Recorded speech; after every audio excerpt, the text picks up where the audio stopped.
damn it. It was too much fun. All right. Okay, let's get the countdown. 3, 2, 1, fuck off. Let's go. Welcome to the HWMF Podcast. I'm your host, Seth Feroce, here with my heterosexual life mate, Bob. Good morning. Yeah. Feeling good today, I feel really good today. I don't know what it is. You got a great hat on. So do you. You bastard. What are the chances? I haven't worn this hat very often. So you got the same one on. I strategically pick my ththings out. I'm like, oh, he's definitely not wearing this today. And I'm wrong more times than I'm right. So I have two of these. One that I was wearing around. I wore it for the photo shoots, and then this one was a brand new one with the tag still on. I'm like, yeah, I'm going to break out a fresh hat. I was feeling really good this morning, had a really great weekend. So I was like, oh, I'm going to get a fresh hat on and walk through the fucking door, and there you are with it. I'm like, yep. Who would have fucking thought, huh? Yep. Now Same my guy. next question is what T-shirt you have under that flannel. There's no way you have this one on. This one was borderline like I should wash it again. It was at the bottom of the pile. Oh, really? Yeah. I might have the same T-shirt on. This would be a little fucked up. It's again, it just rose back to the wearing and having the same size dick. I swear to God, it's the same size. We do all this. Everything's the same. Yep.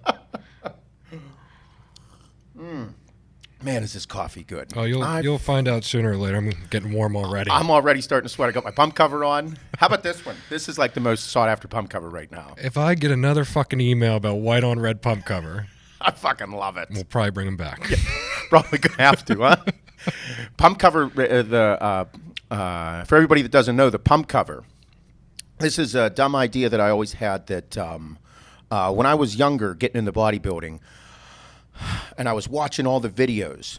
The biggest part of a video anticipation for me was whenever like one of the bodybuilders would take off their sweatshirt or T-shirt, and I'd see how jacked and pumped and round and swollen and the whole fucking nine. I'm like, yeah, like it was like a big reveal. Like I remember Sean Ray so distinctly because whenever he had a sweatshirt on, he didn't look like much. He was a littler guy, you know, he's 5'6", about my height, and he was like 220, 212 on stage, 215. And I remember watching a battle for the Olympia on VHS. Boop, boop. Fucking old school. And he's doing crossovers and then like took off the thing. I'm like, man, look at that motherfucker. I was like, because it reminded me of myself. I was short, and you know, I'm not this big hulking 6 foot tall guy, and always was amazing. So I looked up to it and I was like, yeah. Like when I'm in the gym, I would always wear a sweatshirt. And then, like, as I'd get bigger and bigger, I'd take it off and look at myself and be like, yeah. Look at this shit. Look at this. I'm getting bigger. I don't know. I was in my own fucking world. I was tunnel visioned as a motherfucker when I was younger. And still pretty much today, just in different aspects. But so whenever we created the All-American Roughneck, which yesterday was our anniversary. 4 fucking years, Bob. Fucking right, dude. Congratulations. Thanks. We got made a lot more to go. Yep, we're still together. It still feels like we're just getting started. Yeah. Yeah, I think so.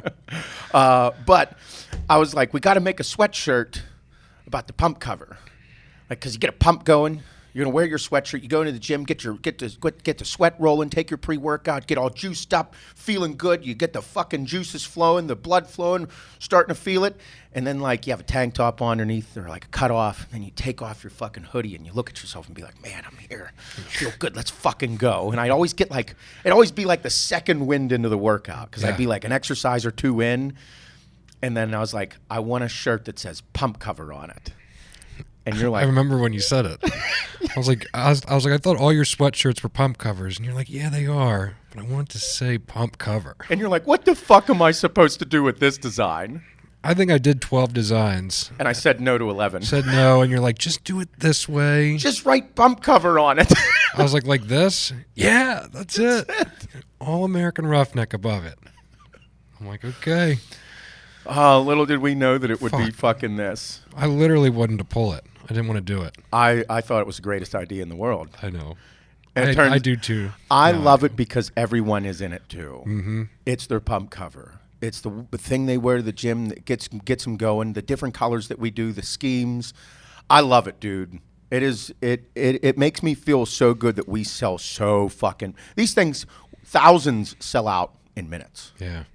It's pretty wild. It is the fucking coolest thing in the world because that means that there are thousands of people that have the same feeling I do, and the feeling I have when I'm in the gym training like this is incredible. So that means that other people are feeling that same way. Fucking right. That's exciting, man. Yeah, that's the good stuff. That means that everything about them's getting better. Their day's getting better. They have their pump cover on. I want a white pump cover, but that's like the dumbest fucking thing we could do. I know. No, this is it. The white on red. The white on red, the white on black is crazy popular. Mm-hmm. Crazy popular. I mean, it's the most. It's one of my go-tos. Oh, absolutely.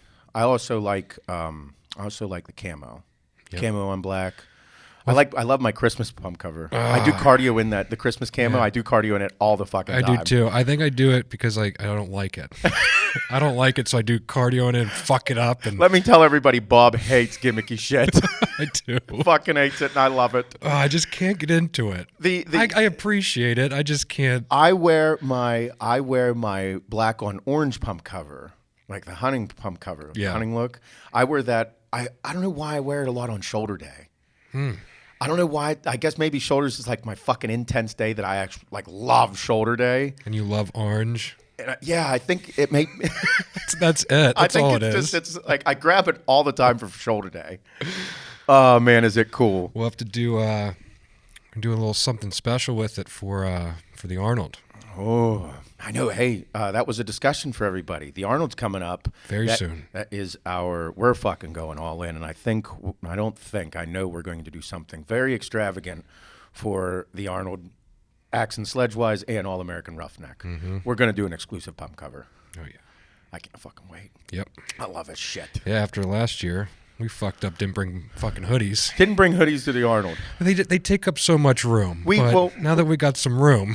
We have a 20 by 60 booth for the Arnold. It's one of the biggest booths at the Arnold. This is our show. Mm-hmm. I've been going to that motherfucker forever.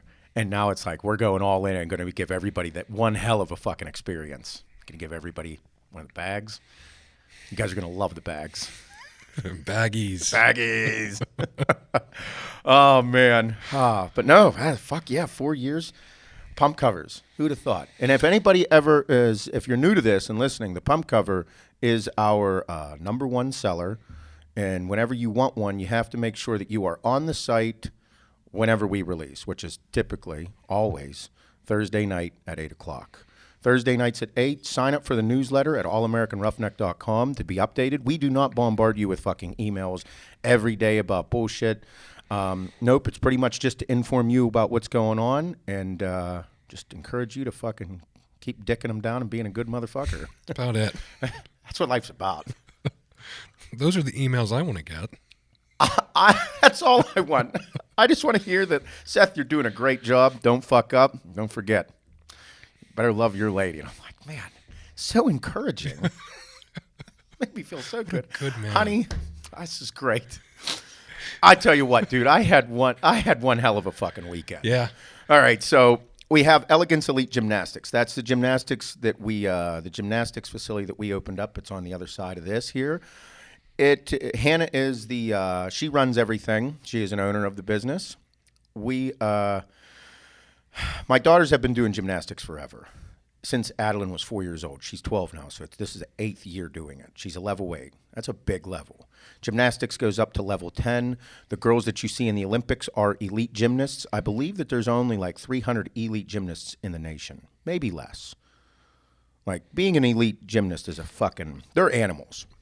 Level 10 gymnast is, if you're a good level 10 gymnast, you're probably going to college.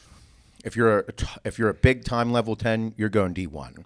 We saw a couple D1 gymnasts this weekend. Mm-hmm. But anyway, this is our first year.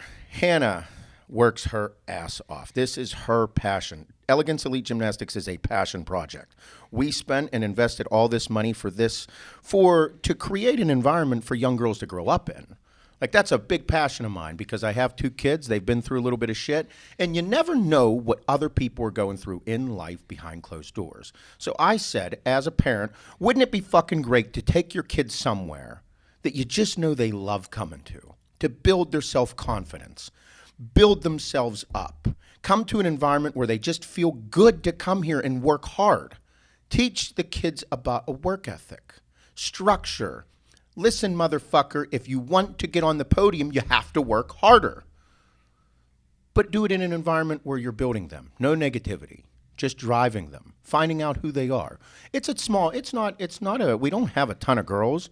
We don't have a little bit amount of girls. I think it's like the perfect amount for the number of coaches we have. But again, whenever we created this, it was about building young people, similar to how we build people and that are adults. Mm-hmm. Encourage them. Yet these are young kids. In one of the most fucking difficult sports on the planet. This fucking sport is wild. Hannah drives the fuck out of it. For everybody who doesn't know, there's from level 2 to level 10. Level 8 practices 16 hours a week. So 17. Adeline's in the gym 4 days a week, 4 to 5 hours a day.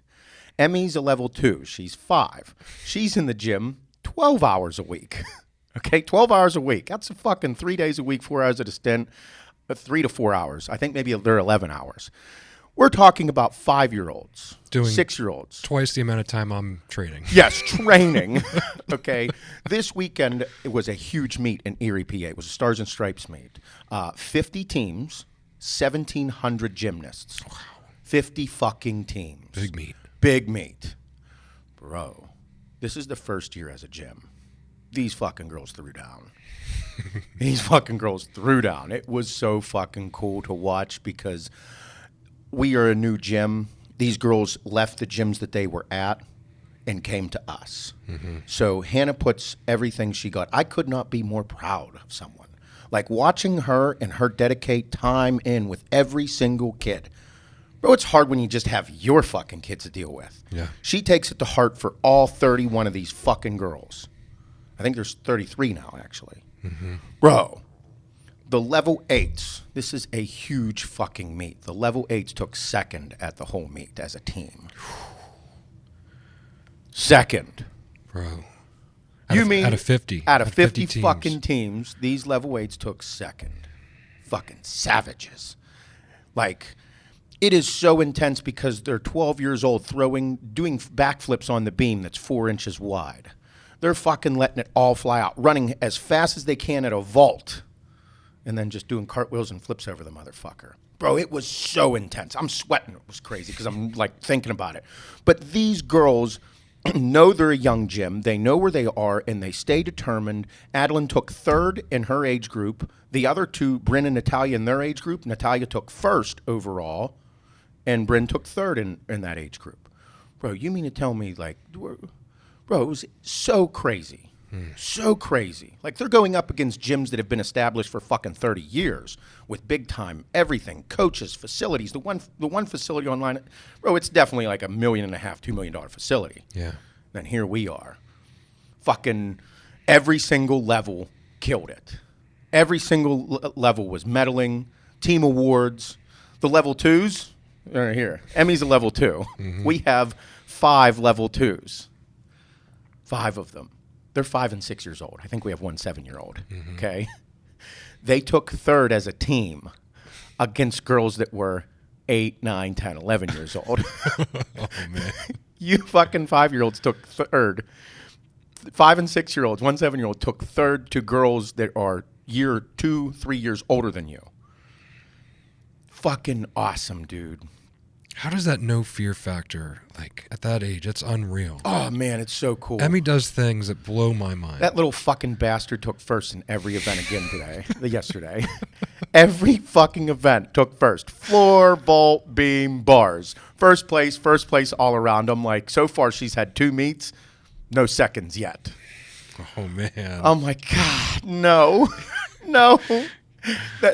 My whole thing in life, everybody, is you don't learn much when you win. You learn a ton about yourself when you lose. Yeah. The kid hasn't lost yet, so I'm expecting a big fucking meltdown. Yeah. I tell you, but no, man, I'm so proud of it all, to be a part of it, like to fund it all with what we did, yeah. and to see these young people build themselves. Because in the beginning, this is a passion project. For everybody that's wondering, a passion project means you don't make any fucking money. You're not making any fucking money. We've invested hundreds of thousands of dollars into this fucking gym, brand new gymnastics equipment, everything, all to build young people. Like I told everybody, I'm not in the business of building people. I'm in the business of building motherfuckers. And I'm going to tell you right now, them little kids over there, they are motherfucking savages. They love coming. You mean to tell me you little fuckers love coming to gymnastics and getting your asses kicked? What's going on over there? 2 hours of conditioning. Oh, Hannah beats abs for like 60 minutes straight. Yes. Bro. I've seen it, dude. It is unreal. Unreal. They're way tougher than me. Bro, I didn't have a football coach on the planet that made me do more abs and conditioning and... Fuck no. And they're doing it this end of a school day in the evening. Every parent is like, my kid can't wait to come. And I'm like, the energy that's coming from there is so crazy. And as a parent, how having that feeling, your kid actually want the love to go somewhere. Yep. That is what I call the good shit. Mm-hmm.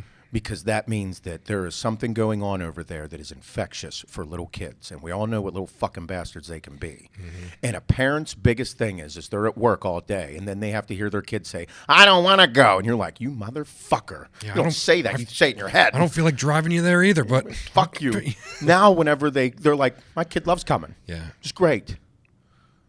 Bro, I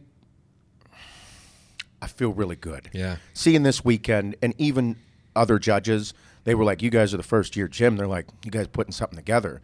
I'm like, oh, it's great. And they're like, no, this is hard to do. Mm-hmm. And I'm like, I just point to hand. I'm like, her, the people that she's chosen, Janine, Kristen, Emma, all the other coaches, and what they do to put all those together for those kids.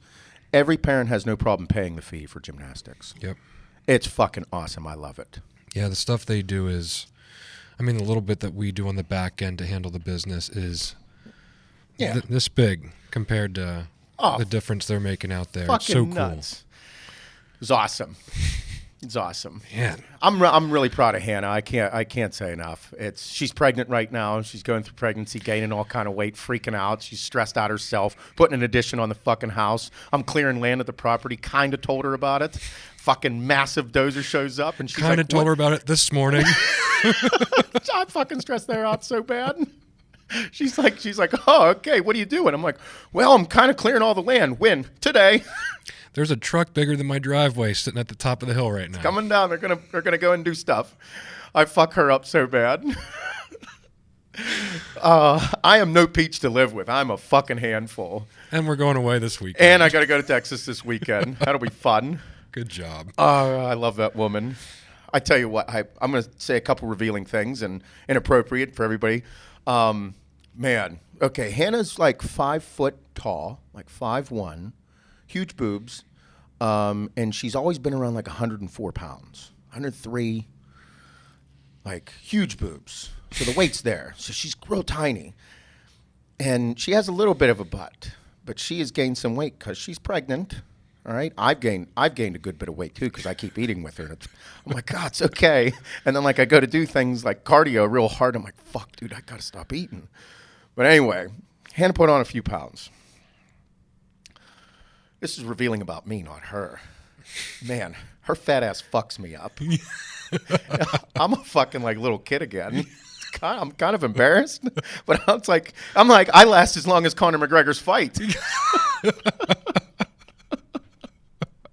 It fucks me up, dude. Yeah. I'm like, oh my God, like I didn't know I liked this much, and because she's all self-conscious about it, and I'm like, hey, like, I kind of like really like it, and she's like, you're just saying that. I'm like, no, like, this is like first timer again here. I'm sorry. I'm a little embarrassed. I'm way better than this, I thought.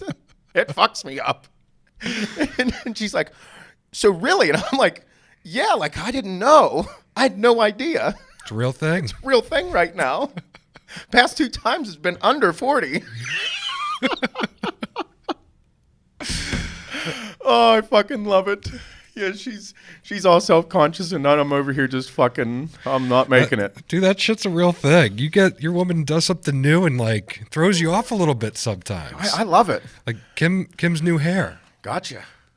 Bro, it still gets me. I'm intimidated as fuck around her. Oh, really? Oh, yeah. Yeah. I don't know what it is. She's got the, the gray toned hair. Now it's twice as long because it's not real and it's just long. And a couple times I'm like, who is that? Am I cheating on you? I feel like I am. I like it, but I shouldn't. Is this your goal? Is this a test? Are you testing me? It's a test. I thought it was a test. Say my name. She used a different accent. I'm like, oh, man. Role playing and shit. That's fucking awesome. Oh, yeah. We have a good time. That's the good shit. I mean, it was like the whole Julian Edelman thing. Like, it's supposed to be fun. Life is so fucking intense all the time, or it's so monotonous or boring or not fun, or your job, or you get bitched at or anything. And to be able to have a significant other that you can just have fun with and relaxed, trust is such an important factor of life. Trust.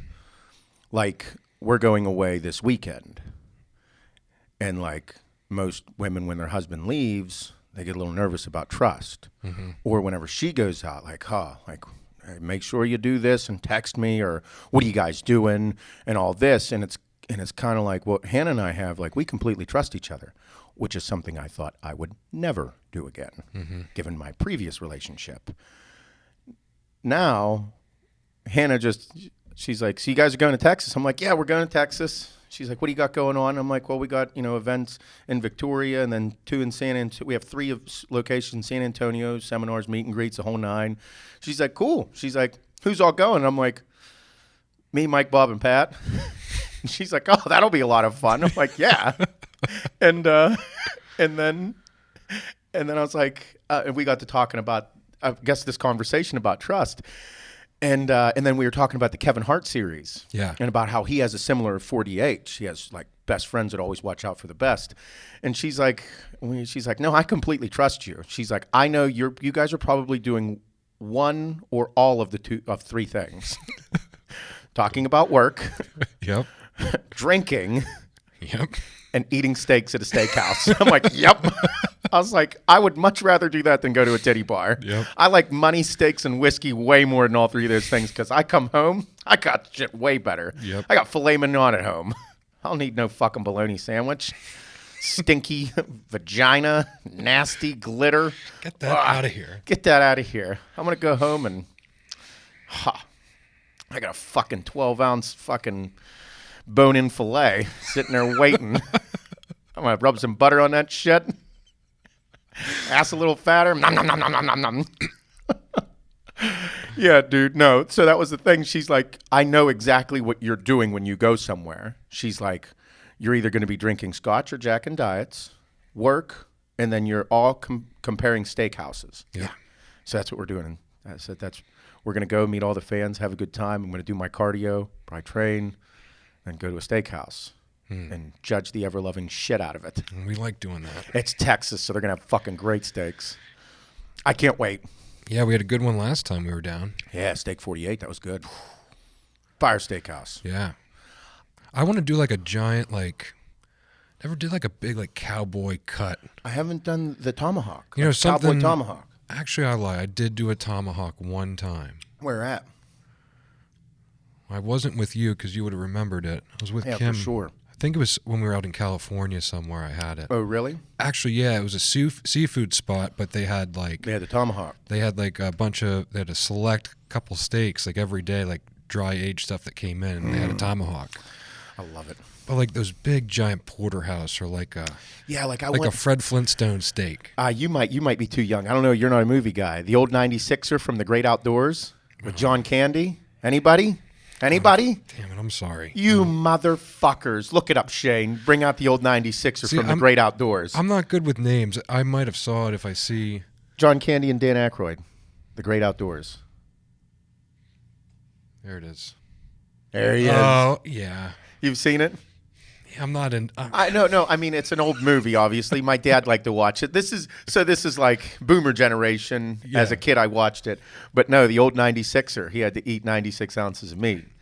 That was part. And if he did, got the whole thing for free. Gotcha. He had to eat the fat and the gristle and all the shit along with him. Man, 96 ounces. Fuck no, dude. That's too much. Yeah. I couldn't do that. I'm such a little bitch now. I don't train and eat like I used to. I'm eating a lot now, though. Feel good? I'm definitely bigger. Yeah. Definitely bigger. Shirts are tighter. I like it. I love being big. The thing is that it's different whenever you take a fucking shit ton of gear and you're eating like that and eating more compared to whenever you're not. And I'm still doing a lot of cardio because whenever I was big into everything, I didn't do as much cardio as I do now. So I was fucking just jammed. Fucking neck was huge. My face was much bigger. Everything. Everything. It was such an intense feeling. And I mean, I'm not going to lie, I miss it. Yeah. But then again, it's like one of those things. There's not a huge purpose to take 1,500 mgs of test a week. No, not typically. There's not really a reason to take 1,500 mgs of test a week. Throw in like 600 mgs of Deca. Let's throw some Debo in. Like 8 IUs of growth. What are you doing? Just hanging out, bro. No, don't do that. Just going to go train. Just going to go lift weights. There's a threshold. There's a threshold of amount of testosterone that like keeps you sane. Like you can still think business and keep your shit together. And then once I cross that threshold, all of a sudden everything else starts going out the window. Training, eating, and fucking takes over my mind. Yeah. Business, money, taking care of the company kind of starts taking a back seat. I noticed that whenever I did that last year. And I was like, man, everything, the whole concept of everything kind of changes. Yeah. You know, and I realized that also when I do that, I become a little bit more selfish and I don't focus as much on making myself better and making everyone else around me better. And I think that I've never really said this, but now that I'm saying it, I'm kind of having, I don't know, I'm just going through it.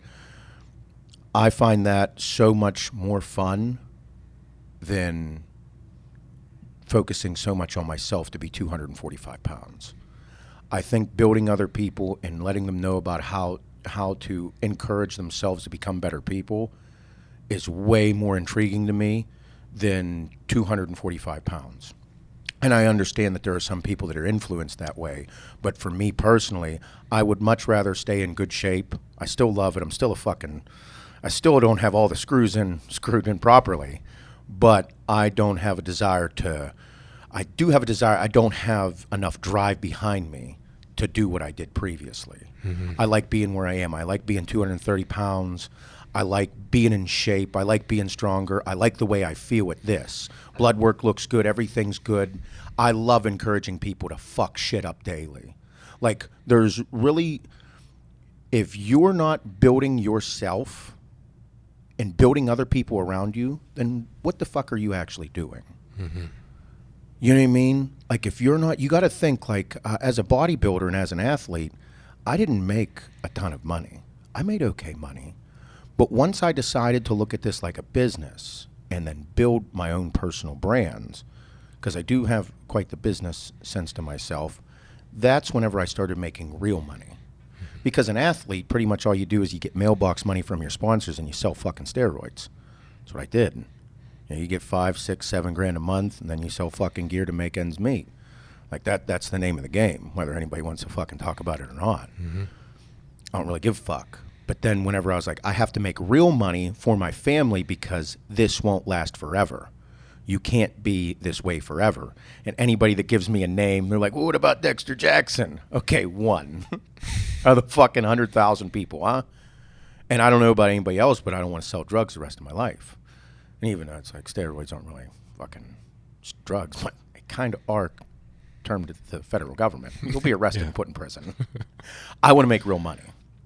And I want to build people up so that they can encourage themselves to become better people. Bodybuilding is a great hobby.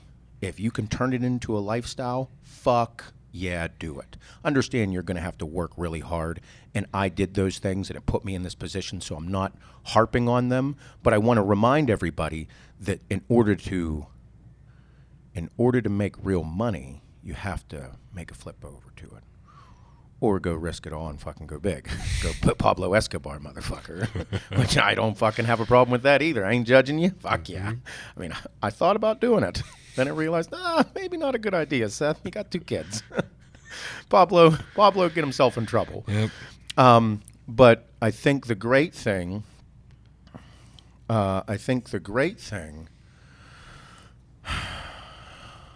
great thing about life, and I think that a question everybody should ask themselves every day is, what have you done to better yourself or someone else today? What have you done? What have you done to better yourself? What have you done to better someone else's life? What have you done for your significant other, your children, your coworkers, the people that are in your immediate circle that matter? What have you done for those people? What have they done for you, or what have you done for yourself? And it's such a fine line for yourself and other people, because if you don't make yourself better, then you can't really make anybody else around you better. You have to be internally happy and always, and that's why I say, like we said last time, setting yourself up for success. But I find now, like I said, whenever we release videos, whenever we release a post or do anything with our companies, it encourages people, because we get fucking thousands of messages. When this podcast, we've gotten thousands of messages about this podcast. People are becoming better. It's sinking in, the good shit, the good vibes. Fuck negativity. Get it out of your life.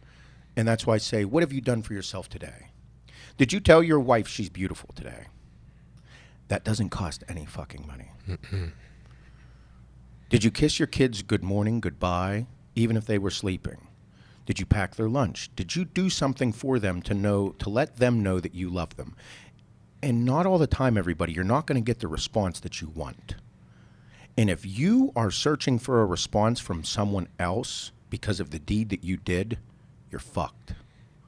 Don't search for the response. Do it out of who you want to become, and then who you do become. Like the message we get are great. I love it, dude. It makes me feel really good.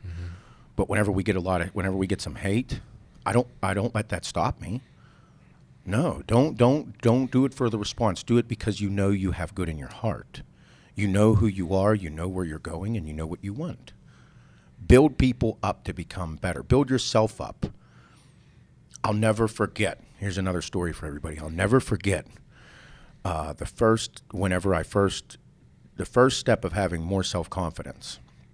So I went to, it was before I turned pro in 2009. 2009, I was going to go to Nationals, NPC Nationals, to turn pro in Fort Lauderdale, Florida. I never been to a national show. I was one hell of a bodybuilder. Hani Rambod was my trainer at the time. Best motherfuckers in the business. Muscular development was behind me. I had no money, no nothing. I just had a fucking dream, and I knew I could do this. Guy by the name of Ed Connors. He was the gym owner of a bunch of Gold's Gym out on the West Coast. And he's good dude, little funny. He's known as, he's a gay guy, so a lot of people in the industry, like some people like him, some people don't. Fucking tremendous guy. But the dude told me, he says, hey, he's like, you need to see a national show before you go to one and lose. He's like, because it'll fuck with your head. He's like, why don't you fly out to Vegas? And he's like, I'll put you up in a hotel and you can go to the USA's. You see it, you'll be able to see the event, you'll be able to see the venue, all this. So I called Hani and I asked, I was like, hey, dude, is this Ed guy cool? He wants to fly me out here. Is this one of them weird fucking things? He says, no, man, Ed's a good dude. Everybody knows Ed. Everybody's cool with Ed. If he's going to bring you out, fucking come out. And he knows Flex really well. Flex Lewis, he brought Flex in, helped him out a ton too. So I went, flew out to Vegas, to put me up in a hotel. He's like, yeah. He says, we'll take you over to the show. He's like, we'll go out to eat. And then he's like, and then you go home. I was like, cool. So flew in. Everybody was at the USA's. Sat with Hani the whole time, or sat with Hani and the people, because Tamer was competing. Tamer, Mark Alvisi, everybody was competing in the USA's. And went out and saw it. And was a fucking great experience. And Ed was talking to me. He says, do you know how good you actually are at bodybuilding? And I'm like, I'm pretty good. I know I'm good. I know I can do this. He says, you don't fucking look like it. You don't look like you're like confident that you can win this fucking show. I'm like, well, but this is my first year. He says, I don't give a fuck. He's like, I don't care if it's your first year. You don't look like you're confident. He says, do you know how good you are? I'm like, I guess not. And he says, have you ever did anything to build your self-confidence? Like stare at yourself in the mirror and talk to yourself. I'm like, fuck no. I'm like, no, dude. It's like, I'm not doing that. He says, let me tell you something. He says, if you don't think that you can win, or you're not, and you don't believe that you can win, you're not going to. He says, you need to look in the mirror at yourself and say, damn, I'm good. And I'm like, that's kind of weird. I'm 24 years old. I was a young kid. And he's like, no, you need to know that you can do this. You have to know you can do this. Because every one of those guys that just fucking won, they knew how good they could be. And I was like, okay. So I fly home. It's a great experience. And I was looking at myself in the mirror, and I was just like, this is weird. You know, nobody else is fucking around. There's no camera on me. I'm not on Big Brother. Nobody's fucking watching me. And I started talking to myself. And I was like, damn, I'm good. I was like, no, you're not. You fucking suck, dude. Look at you, you pudgy fuck. No. And then I was like, no, you look pretty unsure of yourself. Like, I started talking to myself in my head, and then I started talking out loud, and then I said, no, I'm going to fucking do this. I can win. I know I can fucking win. And I started telling myself that. So, lo and behold, I became very confident in myself. I go to nationals, and I fucking smoke the show. Conditioned as fuck, almost near death. Fucking shredded to the bone. Ass cheeks have no fat on them. I can barely walk. Feroce shredded. Feroce shredded. That's where that came from. It was a disgusting look. Mm-hmm. And that's whenever, after it was all over, I go back and I'm like, man, I was building my own self-confidence. And that's the shit right there I was just talking about. What have you done to build yourself up, or what have you done to build someone else up? Ed spent money on me to build me up as a person. He told me these little tactics that didn't cost any money. He just told me to encourage me. I became who I am today because I pulled that from Ed. That is huge. I wouldn't be who I am today without that advice, without that trip, without that. So what have you done today to build someone up, to build yourself up? What have you done today? Not tomorrow, not yesterday, right now. It doesn't take much to make people feel special. And it's not done out of the response that you want. Mm-hmm. It should be done out of the goodness of who you are to watch it unfold. I see Ed at the Arnold. He stops by the booth. I see Ed whenever we go out to California. I see him. He messages me on Facebook and Instagram. And he laughs because he just says, damn, I'm good. And I'm like, you motherfucker. He might have told that to 25, 30 different guys. But I tell you what, dude, if it just helped me at one time, it changed my life. Yeah. That's the shit that you need to do. And you don't need, and everybody, like, he might have said that to people and nothing happened. But it changed me. And here I am talking to fucking hundreds of thousands, millions of people. It's a big deal. Yeah. It's a very big fucking deal. You need to do that in your immediate circle. And if you just do it with the people that are important to you, change. Mm-hmm. It's that crazy shit like paying it forward, dude, just little by little. Little by little, man. It is such an incredible feeling. I fucking love it, dude. So, what have you done today? I want everybody, whenever they listen to this podcast, to make an effort for yourselves, your family, a stranger, other people. And if you don't get the response you want, you're not allowed to bitch and complain. You just move the fuck on. You didn't do it for a response. You did it for the goodness in your heart. Mm-hmm. Because all of a sudden, if you bitch and complain, something positive went to something negative because of nothing. Fuck it. Open the door. Be a good person. But be one savage motherfucker. I'll never forget that. I'll never forget. There's like two sides to that too. Like the other side being that, you know, someone's trying to uplift you and help you and, you know, open doors. Oh yeah. You know, it's then still up to you to make that, like, to take advantage of that and to seize that opportunity, Oh, absolutely. You know, there's so many things that have come across my plate early on in my life where, like, hey, do you want to come do this? Hey, you want to go do that? Hey, do you want to come over and meet this person? I'm busy. I got things going on. And it's like that one meeting with that one person or that one conversation or that one trip to somewhere to maybe help someone out could have completely changed what happened in your life. Very good point. Like me and you hooking up again. You coming out to me. Like I could have looked at the idea like I was already swamped with my job. I was trying to start my own side business. Yeah. If I didn't say, yeah, hell yeah, let's try this. Let's do it. And I seem to be doing that with everything in my life. If an opportunity comes across my plate, I'm going to jump on it every time. It's not to say some of these opportunities some of them didn't go my way. A lot of them. Most of them. But those 1, 2, 3 things that did completely changed my life forever. Nuts. So it's like, don't squander. If someone's trying to help you get to that next level, and they do, like, don't squander that. No, it's and the people the things that you didn't squander, mm-hmm. and then you find out that those people actually had good in their heart, and that's one of the reasons it worked. Yeah. Well, yeah, sometimes it's tough love too. Like it's not a good situation they're putting you in. Like they might be just calling you, hey, I need help with this, and then you end up moving shit all day for them, but they'll never forget that. And the day that they can come in and lend a hand or be proud of you, or oh yeah, mm-hmm. that is the good shit. I mean, that's big with where we're from, too, Western Pennsylvania. Yeah. I mean, a lot of people in our area, especially fucking Podunk, Hickville, Avonmore, Salzburg, mm-hmm. fucking out this way, a lot of it, and a lot of the people here are pay it forward, handshake, mm-hmm. bartering, things like that. I'll scratch your back, you scratch my back, work together. Those are a lot. And I don't fuck with other people that don't do that, like the dude building the addition. Mm-hmm. The person that gave me the first quote building the addition tried to smoke me. Yeah. I'm like, you fucking cunt.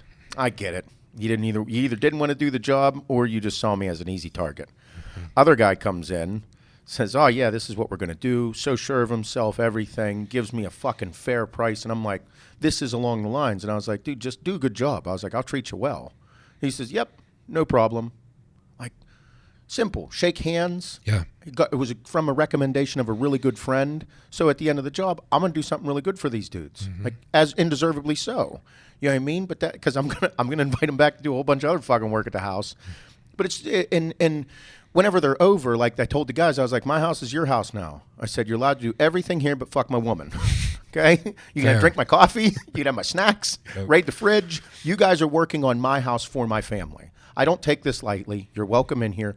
Do not take advantage of me, and I won't take advantage of you. Treat everything like it's your own home. That means you can eat my food, you can shit in my toilet, you can do all the things that you do at your home, except my woman. Yep. That's off limits. We're good. That is how I wanted to be treated. And whenever you get around those people that buy you lunch, whenever you get around those people that do nice things for you, man, do you put so much more into life. Yeah.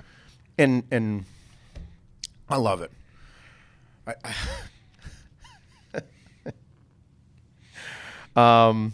So, okay, this weekend. What do you got? No.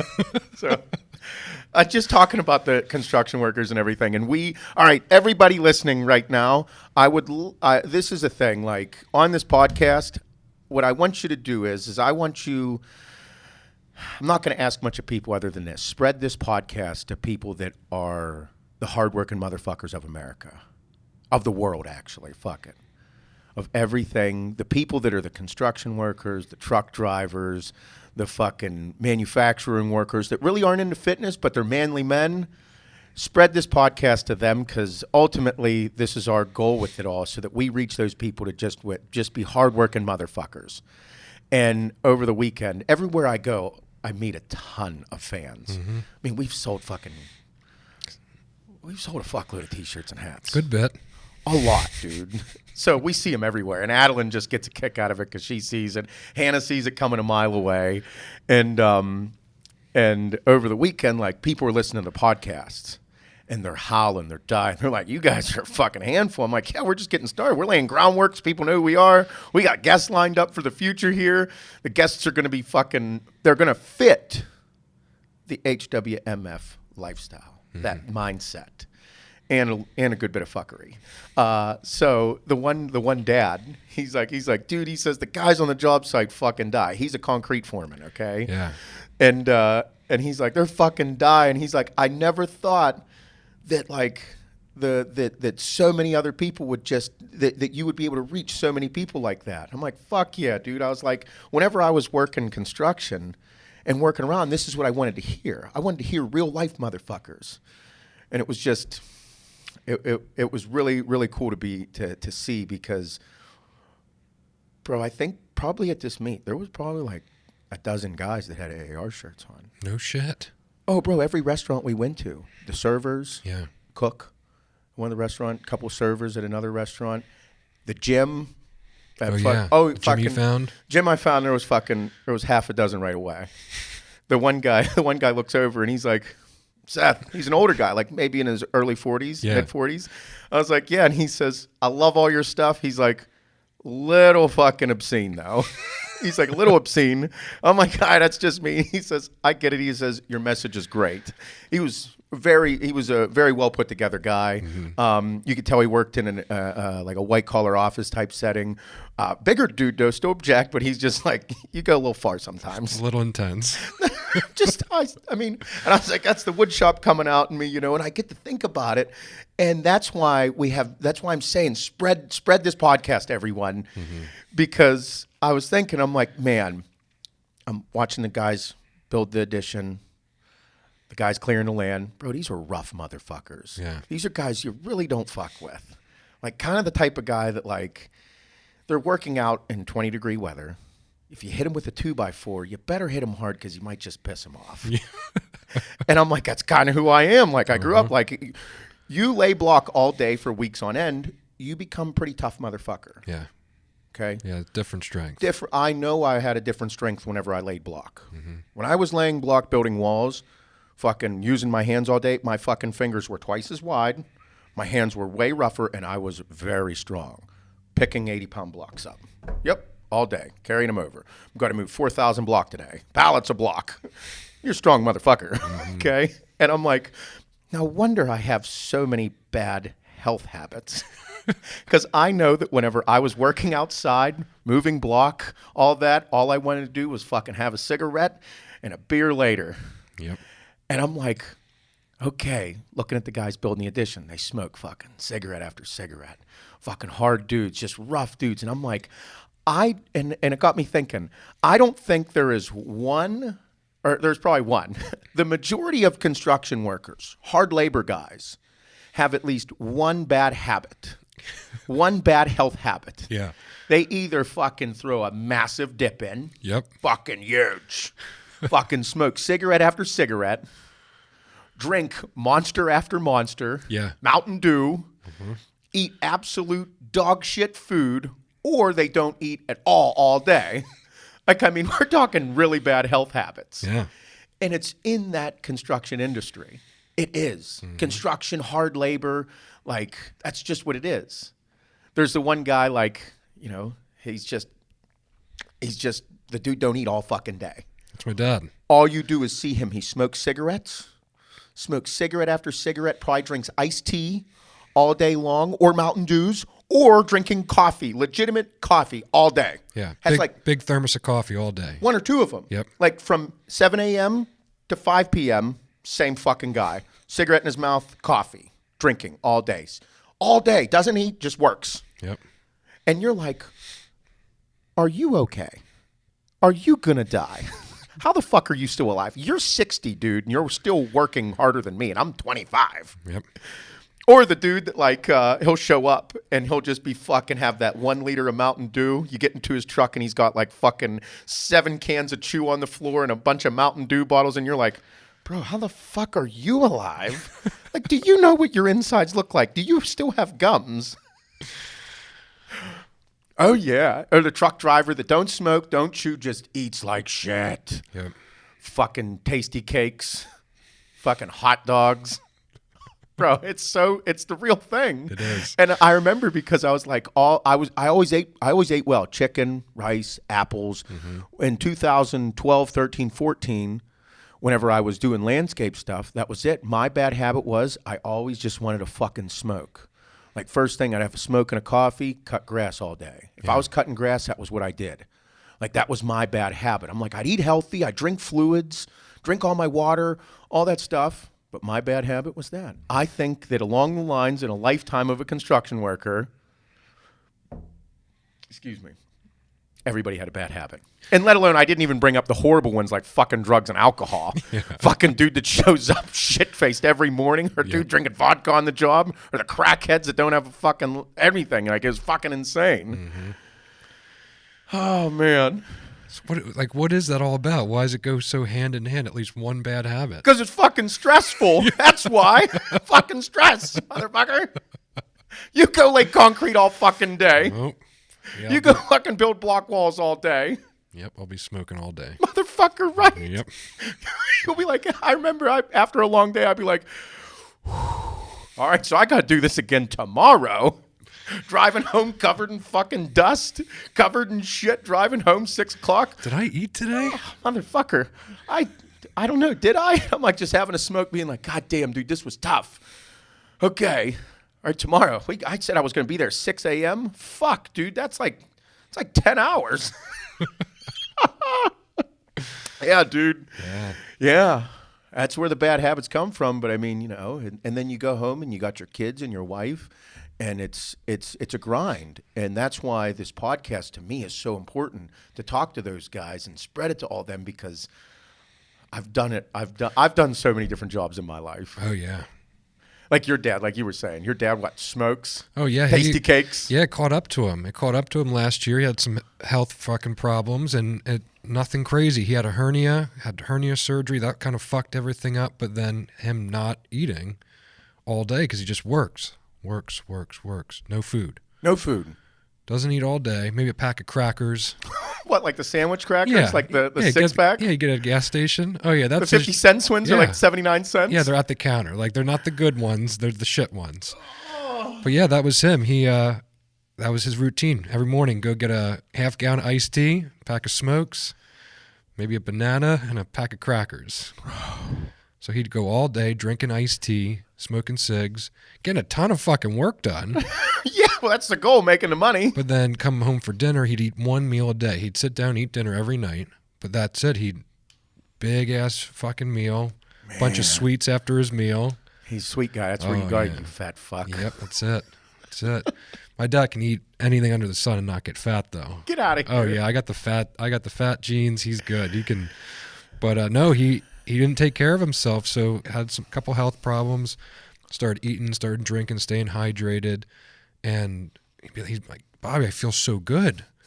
Like, I'm getting through like 10-hour work days and like feeling good and coming home feeling good, waking up, energized. I'm like, no shit. Dad, food and water, right? Yeah, that's all I changed. I'll be goddamned. But like the damn boomer generation, stop being so fucking stubborn. Oh yeah, my dad was similar. Mm-hmm. Once my dad quit smoking and chewing back in the fucking early 90s, he gained a ton of weight. Yeah. My dad was the guy that drank like a 12-pack of Coke a day. Oh, okay. Soda guy. Yeah. Oh, bro, he drank a ton of pop. Drank pop. My mom always had home-cooked meals. Like, she'd have it wrapped in foil on a plate in the oven, all that shit, come home from work. He'd eat that, and then he'd fucking binge eat.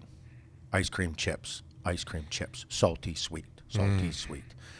You know, it was just, it was bad. I mean, the dude got himself up to like 340 pounds. Wow.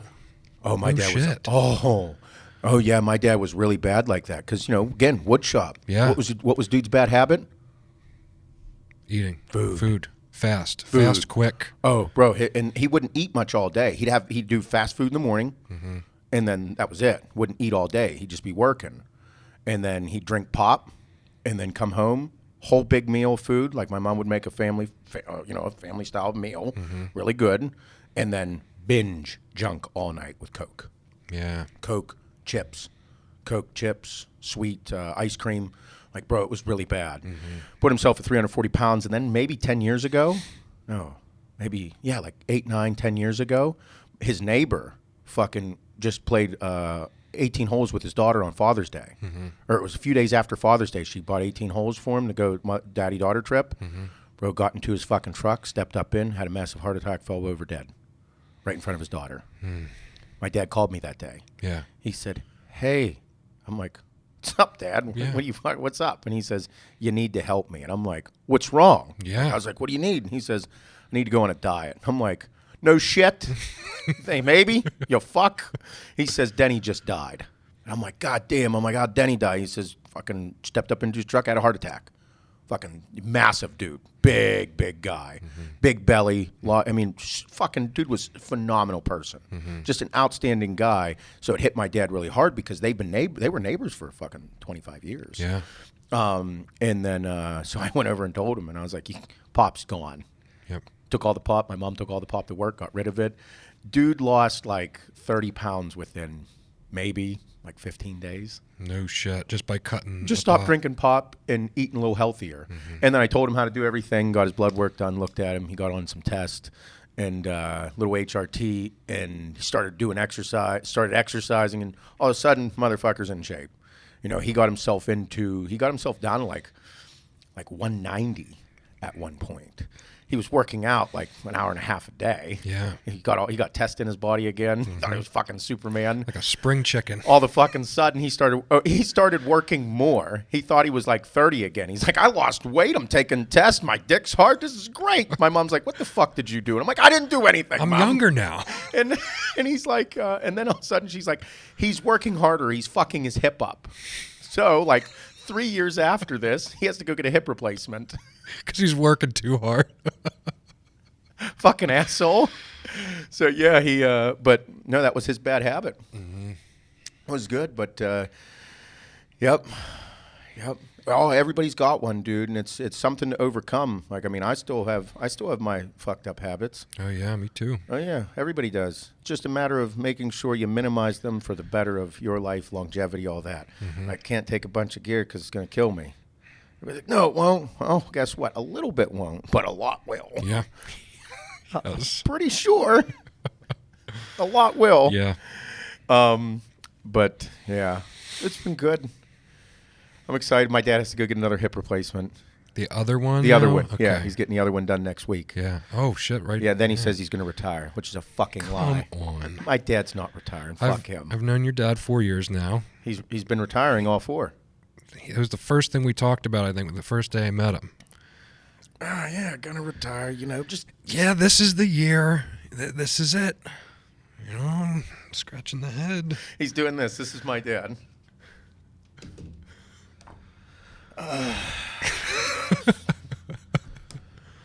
Been working a long time. It's just been a long time coming.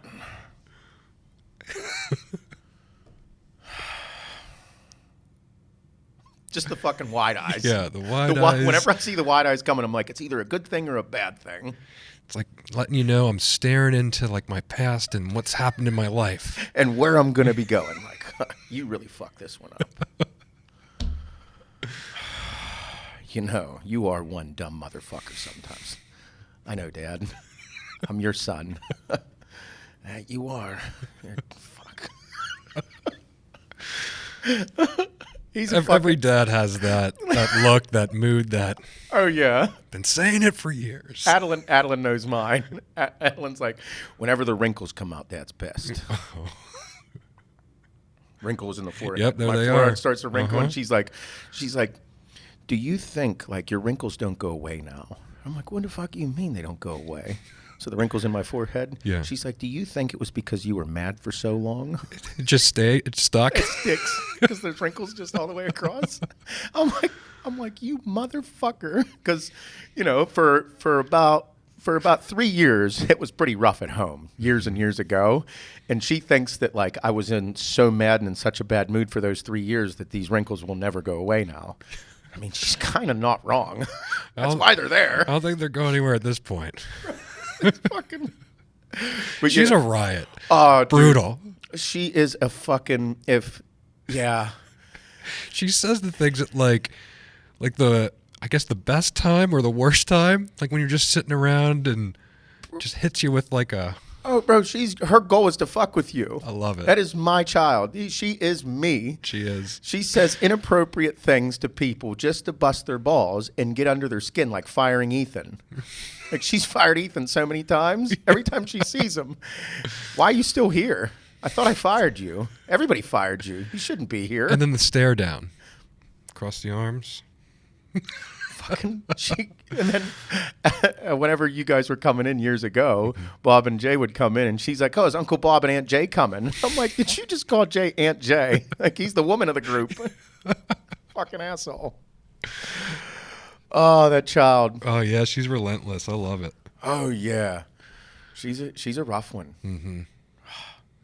Savage. A fucking kid, gonna be the death of me. I don't really feel like when a boy comes over to take her out, I don't really feel bad about anything.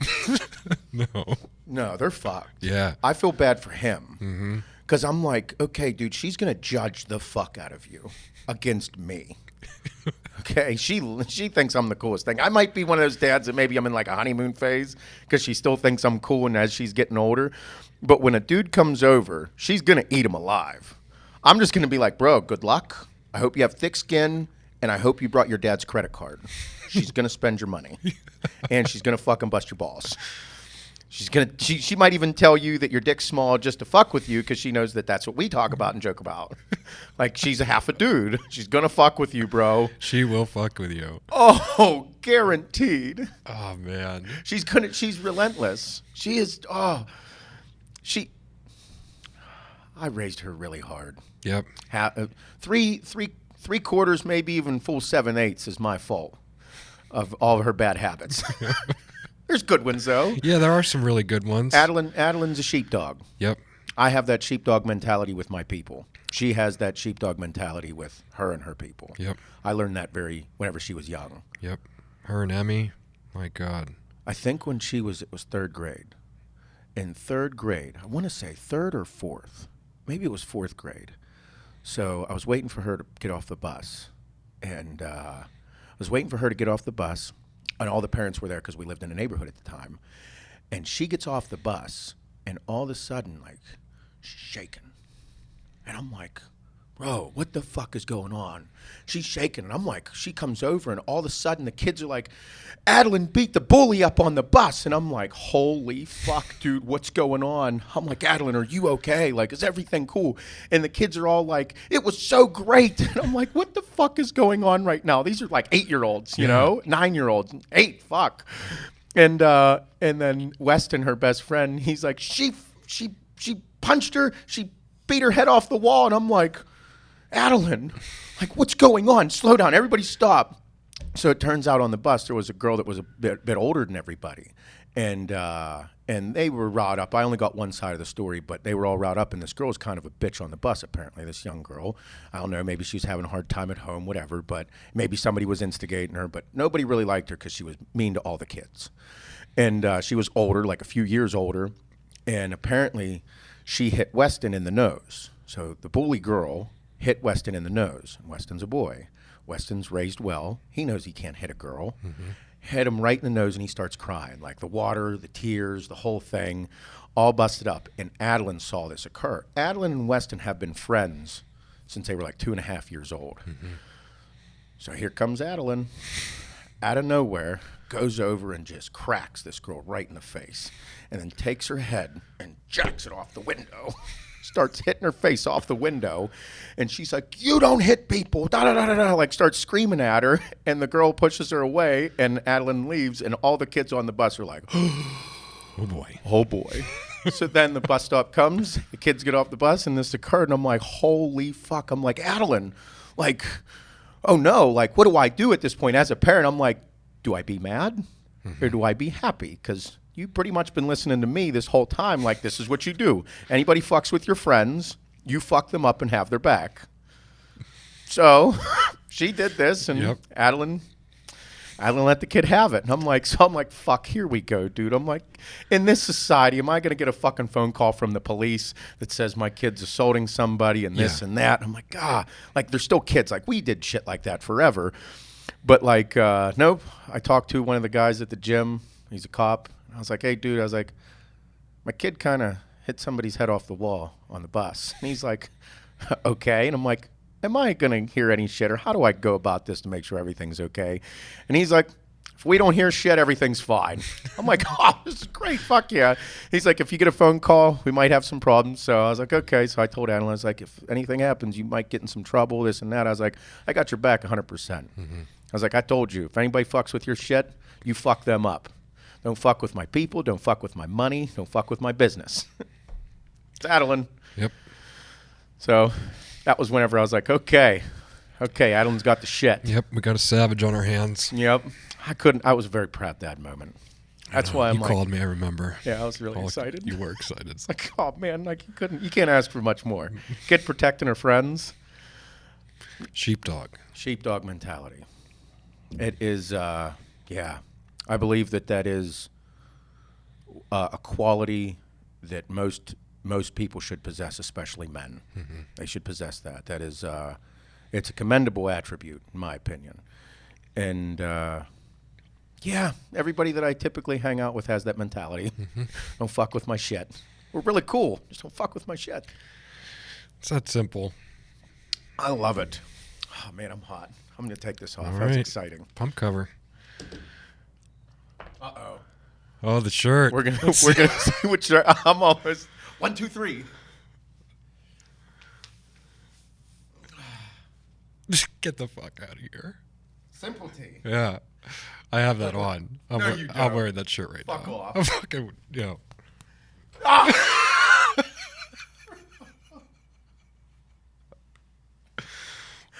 What color underwear you have on?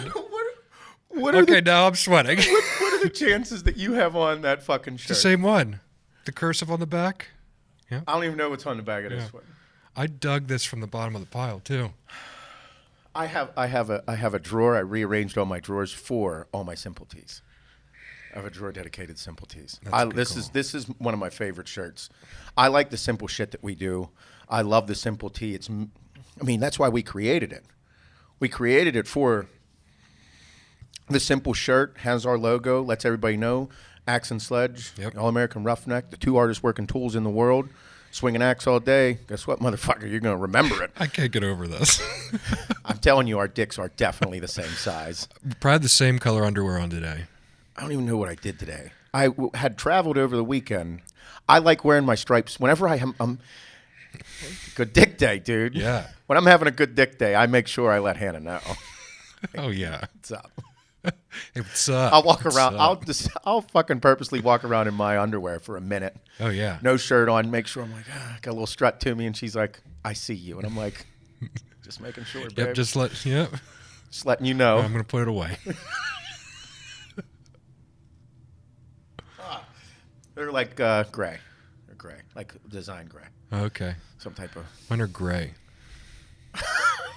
You fucking guys are unreal.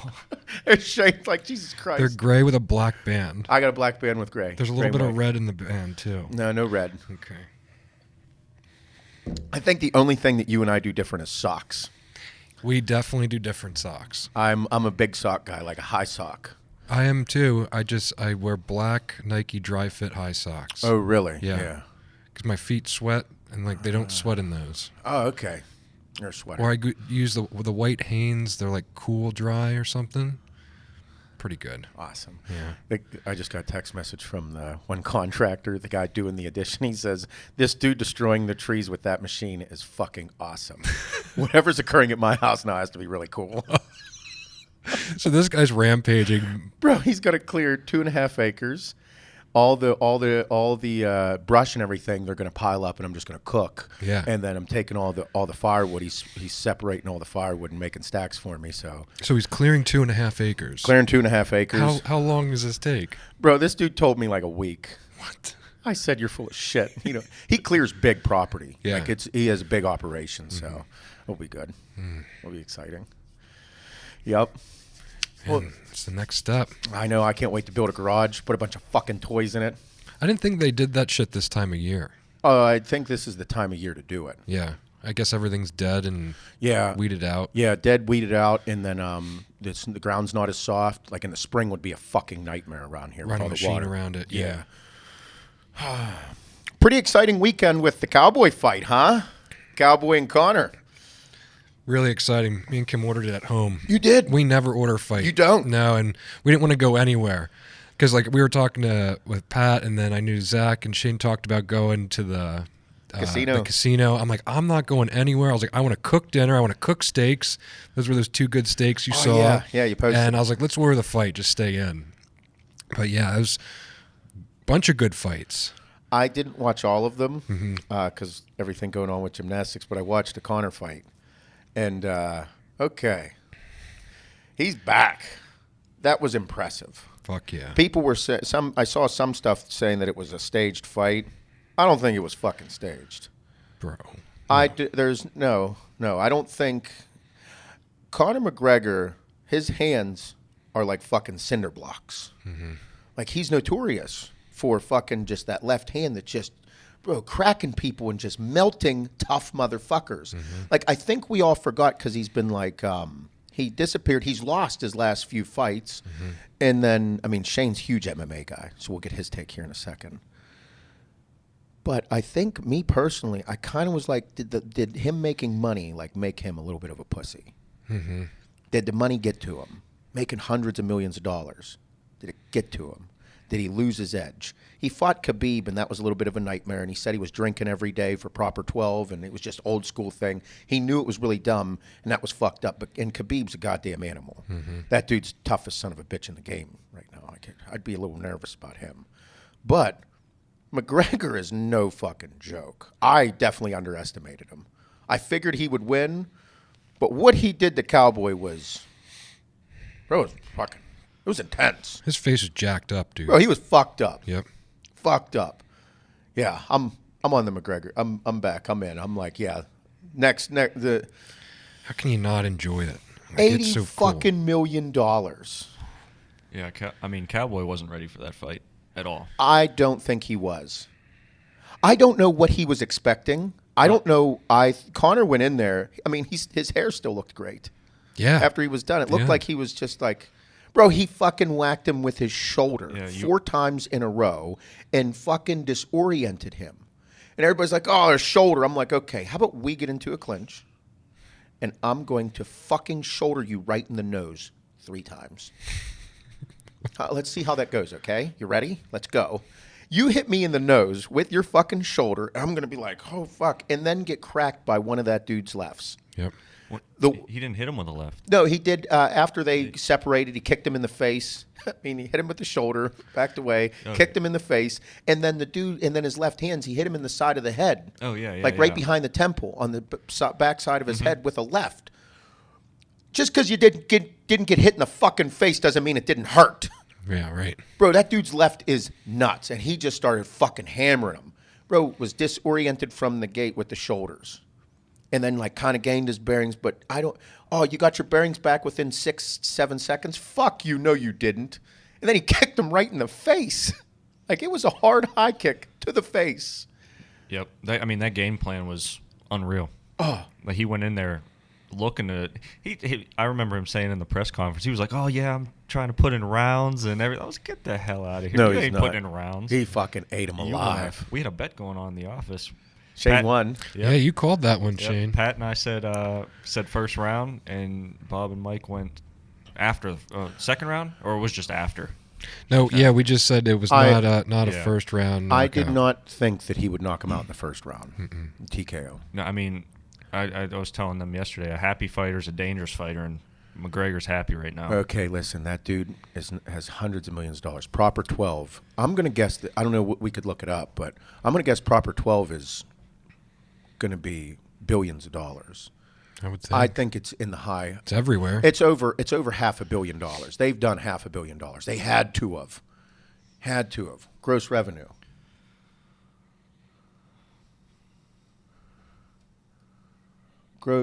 Proper 12 gross revenue.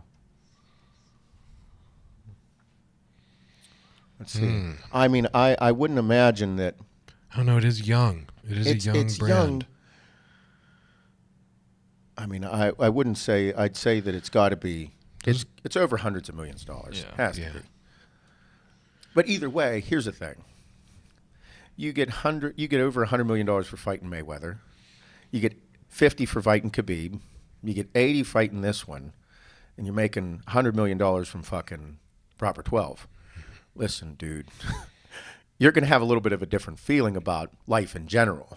And the dude's always been fucking baller, but the dude can back it the fuck up. He can back it up. And like you said, he's happy now. He might have had a little bit of a change of heart. Like, he's like, I'm just going to fucking enjoy my life and fuck you up. Yeah. Ooh, buddy, that's a scary fella. I want to see him fight Masvidal. Yeah, I mean, I think that's the fight I want. That just happened yesterday. I think Conor doesn't want Masvidal, and Masvidal is prepared to move on and fight Usman. Like, he called out Usman yesterday on that MMA show with Ariel Helwani. Yeah. Conor wants to fight Khabib, and I mean, personally, I think that's a bad go because Khabib got to fight Ferguson. Now you're risking waiting longer to fight. Khabib is not walking through Tony Ferguson. No, he's not. No, he's risking injury and all this stuff. Tony Ferguson, I would probably say, is the craziest fucker in MMA. Yep. That man, I think if you shot him, if I shot him in the forehead, I'd question if I killed him. I'd be like, are you sure you're dead? It's like you don't turn around just yet. Because did you tell the bullet not to go into your brain? Did you stop the bullet? Like, bro, the dude is a legitimate fucking psychopath. He's nuts.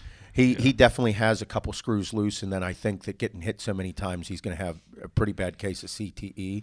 But the dude is a fucking, I would say that he probably, he's not walking through Tony Ferguson. Khabib might win, but Khabib's not coming out of there unscathed. No. Tony Ferguson likes to fight on his back. Khabib loves to get you on your back.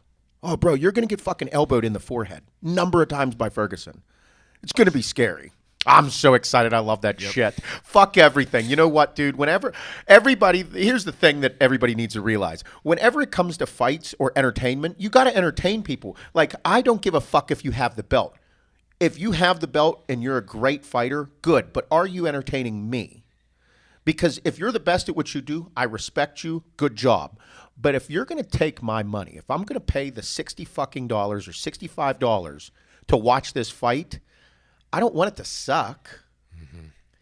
And I mean, then people are like, oh, you're not a real true MMA fan. And I'm like, listen, I know what you mean. I understand there is an art form and everybody's there. But I'm also going to say, I want to be entertained. I want to see something good. That's the whole thing with McGregor. Why everybody loves fucking dude sold out a venue in 10 minutes. I want to know the end numbers of all the pay-per-view fights or the pay-per-view buys. That fucking dude made out. Fucking right, you should make out because you made me watch and I loved every second. Even though it was 40 fucking seconds, I loved it. Just like Hannah. Even though it was 40 seconds, she loved it. I mean, that whole card fucking was right. Good. That whole card was good. That was one of the worst co-main events ever, though. Holly Holm was really bad. Yeah, that was. I mean, like you said, it's an art form. That's fine. Even Dana White had an issue with that co-main, like how it was officiated. Like, get him off the cage. Like, no one wants to watch that. Yeah, there's a lot of just tied up, doing nothing. But in general, good card. Again, that goes back to me saying just entertaining. Exactly. Like, that was she. You can't blame somebody for moving forward and continuing with something that's working in a fight. You're still getting punched and fucking kicked in the face. Yep. Okay? If somebody's tactics are working, you move forward with them and continue winning. Yeah. The ref got to stop you until But you then stop at the end of the doing day, does that sell fucking tickets? Does that put asses in the seats? Answer, fuck no. Nope. Fuck you. I don't want to watch that. If fucking Conor fought Masvidal, I want to see that fight so bad because Masvidal is that guy that changed his way of life and he is loving it and he is a fucking animal. Yep. Kind of like what Conor just showed us. I want to see that fight. I would actually fucking buy the tickets to go to the fight. Yeah. Like, I'd want to see it because that means that those two dudes would throw the fuck down. That's me personally as being a big fan of it all. And I know they'd put on an entertaining show. Yep. It'd be a fucking bloodbath. Mm-hmm. Oh, that would be exciting to watch. Or Nate Diaz. If they had Diaz, McGregor, Diaz 3. Yeah. Diaz 3 and Khabib and Conor are the fights. Like, yeah. Masvidal, yes, it would bring in a lot of money, but compared to those two, I don't think so. But still, all the options are so exciting. I don't know how I got so into MMA again. I remember watching it back in the day with Ken Shamrock, Dan Severn. Dan Severn would come out looking like a studio wrestler and just fucking eat you alive, all hairy and shit. I'm like, oh, look at that manly guy. He's probably a bear and gay and weird. And I was into him. Who's the other guy? Oh, Chuck Liddell. Oh, Chuck Liddell and Tito Ortiz. That was awesome. Rampage. I'm a big Jones fan. Yeah. I am a Jones fan. And he knocked out Rampage, so. Yeah. Jones is like in Bones Jones? Yeah. Bones Jones. Me and my buddy were just talking about him Sunday. Yeah. After the fights. Because we were just talking about the, quick knockout, and then he's a big Bones Jones fan, and I was like, he just likes to fucking party, dude. Dude just likes to have a good time. Yeah, dude.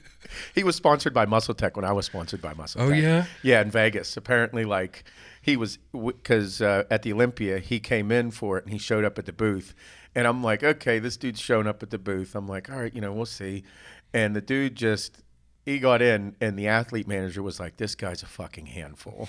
And I was like, really? And he's like, he's already got fucking women, and I know he's partying, and he's coming here. And I'm like, oh, so he's all fucked up. And he's like, it's going to be a crazy night. And like, this dude's responsible for him because it's a Muscle Tech weekend. And I'm like, and he's in Vegas. I was like, good luck. I don't know what to tell you. Like, if I didn't have fucking family at home, I was like, probably be joining the dude. Yep. I'd be like, let's go fucking go, dude. Oh, Jesus. Oh, man. He puts people to sleep at booths, at shows. You're talking about Jones, right? Yeah. Yeah. Jones puts people to sleep at booths, at shows. What do you mean? What do you Like, mean? his fans will come up to him and be like, hey, put me to sleep. He goes, Oh, okay. you choke him out. He chokes them out at shows. They put their arms up and everything, all the safety stuff. No, they don't. I swear to God, they do. Jesus Christ. Yep. Don't do that at the Arnold, okay? He knows how to do it. Oh, I mean, I don't know about the Arnold, but he did it at I know. Shane. Depot, I I'm, think. I'm telling Shane. Seth not to do it. No, I'm not doing this. This is a huge liability. This is huge insurance risk. Big, big, big insurance risk. And anybody thinks that they'd never sue him, okay, dickheads. I don't care. A waiver does not mean as much as everyone thinks it does.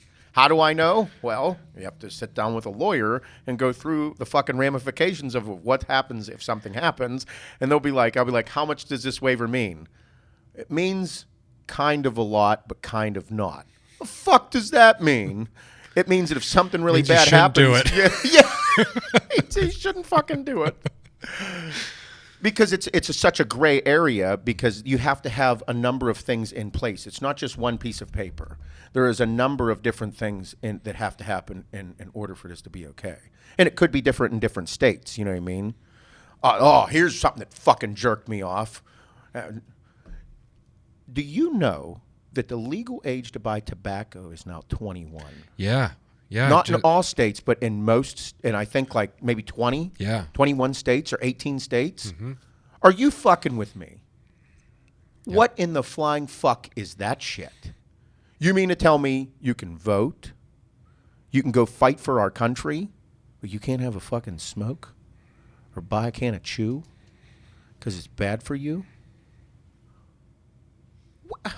What in the flying fuck is going on? Oh, yeah, that's how I got carded. What do you mean you got carded? I got carded at a gas station.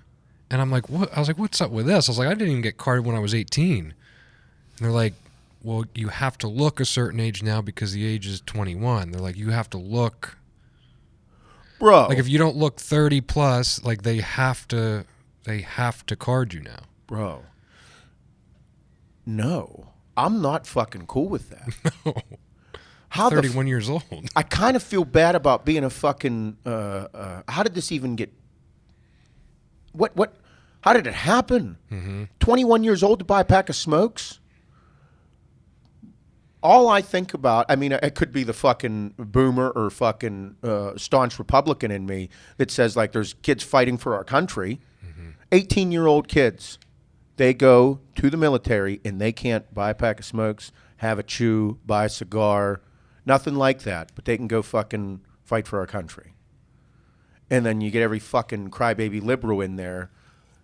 No, bro, this is fucking with me. I'm all fucking fired up right now. I could say a million things. The drinking age should be 18, in my opinion. That's just me saying that. I mean, it should be. It just, it's kind of how I feel about it. Just simply because of that. You have the right to vote. If not, raise the voting age to 21. Mm-hmm. Raise the voting age to 21. Raise everything to 21 then, fuckheads. Because to be honest, if we're going to go that far and say kids can't make that decision, then they shouldn't be able to make any decisions because you're saying that they're kids. However, I know a great deal of fucking 18, 19, 20-year-old people who live on their fucking own, who don't live at home with their mommy and daddy in their fucking basement. I know a lot of people like that. And then they can't go buy a pack of fucking smokes. What the fuck are we doing to society? How many fucking vaginas are there? How many fucking complete fucking pussies are there? Boy, am I fucking angry. I just dropped like 22 F-bombs in a row. Well, yeah, all the fucked up shit that's occurring, and this is... These are the type of decisions that are being made. I don't know how I just remembered it, but I think about it. I'm like, you have to be 18 years old, and you can't have a smoke. No, dude, that just, to me, it seems so screwed up. Then raise everything to 21. But then what's that doing for our society of children? Why are we babying this society of children? Why are we acting like we should coddle them? No, fuck you. Go ahead and make dumb decisions. Kid, go make dumb decisions and live with the consequences. But everybody wants to live with a sense of entitlement. Like somebody will take care of everything for me. You owe this to me. What the fuck do I owe you? Do I owe you anything? I don't owe you a thing. I don't owe you nothing. Everything you have to earn it. Everybody comes from different walks of life. Bro, 4 years ago, how much money did you have in your bank account? Enough to get through the week. How much did your mom and dad give you? 0. How much was anyone giving you at that time? No one gave me shit. Okay. You came from a decent household growing up. Absolutely. But that doesn't mean that you had everything handed to you. You had to earn it. Yep. 4 years ago, I had $5,000 in my bank account.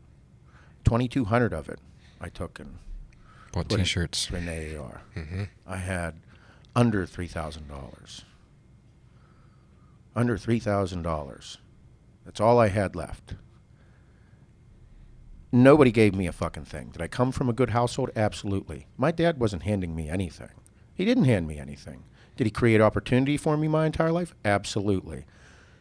This thing where everybody thinks they should have things just because they're special, or these 21-year-old kids that graduate college and believe that they're going to get a $40,000 a year job with their degree, you are fucked. Nobody's going to hand you anything. You're not getting anything, and that's what blows my mind about raising the age to this. It's like, no, you don't. What are we doing to our society? What are we doing to the youth of our society? No, we have to tell them to make decisions. They have to fuck up. That's the only way people are actually going to learn for real. The reason that your dad didn't give you any money is because you had to learn on your own. I can't coddle you forever. Same thing with my dad. My dad had a fucking shitload of money. Nothing. Fuck you, kid. You got to learn. Oh, you ran out of money? Go get another job. It's the greatest fucking love that someone can do for you because you learn to become a man. Did he help me out and create opportunity? Absolutely. But he didn't hand you nothing. This is, to me, is one of the, I'm so fired up I almost can't even like come with a laser beam thought right now because it's just so, and it's so wrong in my opinion. Makes no sense to me. Makes no sense. What are we encouraging people to tell everybody that we'll do things for you, that we will have the thoughts for you to make sure you're safe? Bro, this is America. I don't care if I make a dumb decision. If I go 250 miles an hour on a fucking motorcycle and crash and die, bro, don't feel bad for me. It's my fault. Whenever I die later on in life, don't feel bad for me. Do not feel bad for me. You know why? Because I'm living right now. My choices that I make in life with everything that I've done, being a pro bodybuilder, all my bad habits, all my good habits, all the money I make and how I spend it, bro, don't feel bad for me. If I die at 65, you're damn right. I'm fucking living until then. That's that thing that like I just don't. That's the judgment and criticism. Live your life. Enjoy it. Fucking go after it. Go after it. You want to go buy a fucking special sports car? Go buy the sports car. What are you going to do? Wait until you're 60? Wait until you're 60? How much are you really going to enjoy it? If your family's taken care of If you bills are paid, go enjoy yourself. Save up for the vacation, save up for your dream car, save up for the dream house. Do things. Spend your money. And if anybody hates on you for spending your money or making too much money, you tell them to go fuck themselves. Because if you work like you having no money 4 years ago, and now that you have money and you own multiple businesses and you do very well for yourself, you see that some people give you shit for the things that you have. Mm-hmm. True. Yeah, it's okay. And people like Andy Frisella, people always giving him shit about having his 35 cars. I mean, that is excessive. That means that you can drive one a month. But hey, bro, if you make that money, do what you want with it. You deserve it. Andy Frisella works every motherfucking day. I work every motherfucking day. You work every motherfucking day. The things that you have, you deserve. If you don't have a great home life, might be from working every day. Yeah. But that's a sacrifice. That means that the people that are in your life and how you've circled how the people in your life, the circle that you have, understand that that's how you are, and they love you for who you are, and they don't criticize you. They don't give you shit. You never spend time with me. Bitch, I'm giving you fucking time right now. Look at the life you have. It's great. I like working. If I don't work, I'm an asshole. And if I'm an asshole, I'm going to be an asshole to you, and you're going to fucking leave. And I'm going to say, okay, see ya. If you tell me what to do with my shit, I'm going to tell you to go fuck yourself. Because I'm enjoying my life because this is the only one that I get. I ain't coming back. So I'm going to enjoy it. I'm going to go fuck under the waterfall. I'm going to go to Barbados. I'm going to buy a fucking cool sports car. I'm going to build a cool garage at my house. I'm going to have a piece of equipment that I have no idea what to do with. I'm going to learn how to play with it, and it's going to be great. I'm going to split fucking firewood, make a fire in front of my house, keep the family warm, buy a bearskin rug, have sex on that. I'm going to do everything that I fucking want to, because when I'm on my goddamn deathbed and I'm laying there, I'm going to be like, everybody be like, oh, it's so sad he's dying. I'm be like, I'll look over at him and be like, remember that time we fucked on the bearskin rug? She's like, yes. Can you not say this in front of the grandchildren? Hey, kid. He'll be like 8. Make sure you do everything you want to in life. Don't hold back. I'll say all these fucked up stories in front of everybody, and it'll be like, this dude is off his rocker. See that rug? See that rug? It's in the will. It's going to you, Jimmy. I'll be like, who's Jimmy? He pointed at me, but my name's this. Grandpa's senile right now. He doesn't forget that rug, though. But that rug, there's fucking matted fucking hair on the sides. You sick bastard. That's your other brothers and sisters. Jesus. No, man, that's and you gotta earn it. Kids, live your life. Live your fucking life, dude. Every decision that you make, it could go north, it could go south. Whatever it is, you got to deal with the consequences of it. Mm-hmm. You know what I mean? You got to deal with them, but you always earn what you want, dude. We're very fortunate to be in this position. I know how fortunate, I know how lucky I am, but it's not about just luck. It's about seizing opportunities, and it's about working so hard that you can't be denied.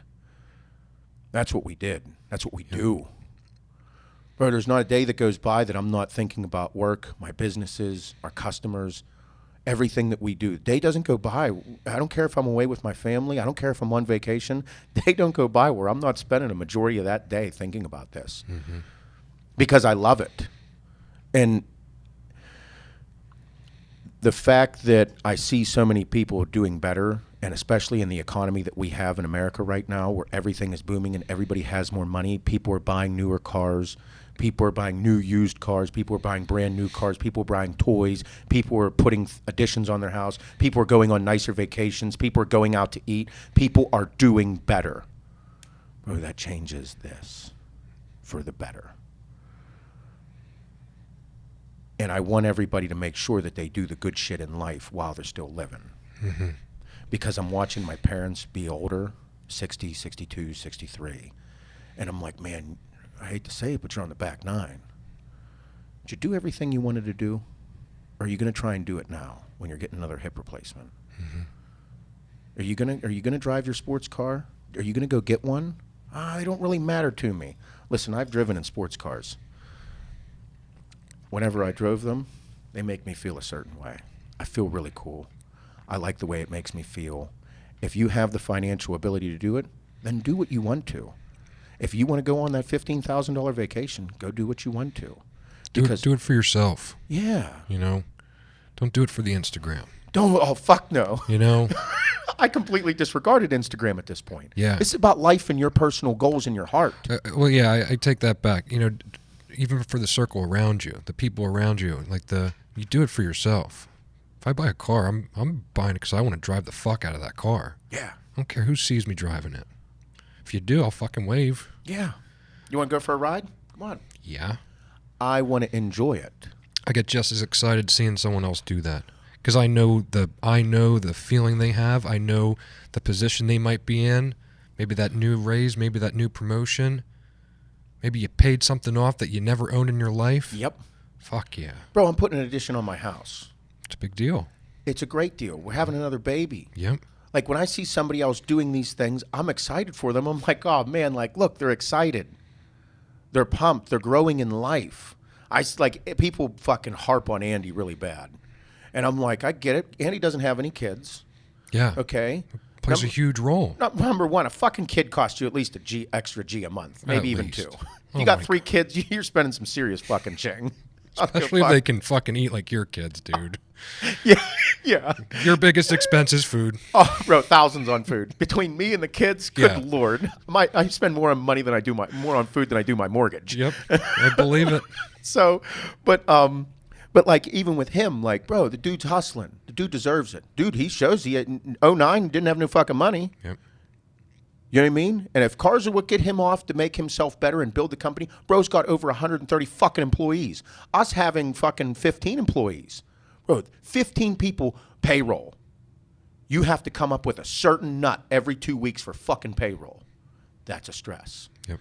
And if anybody who doesn't want to believe that, I would like you to take over the role of ownership and make sure that you make your nut every month for payroll.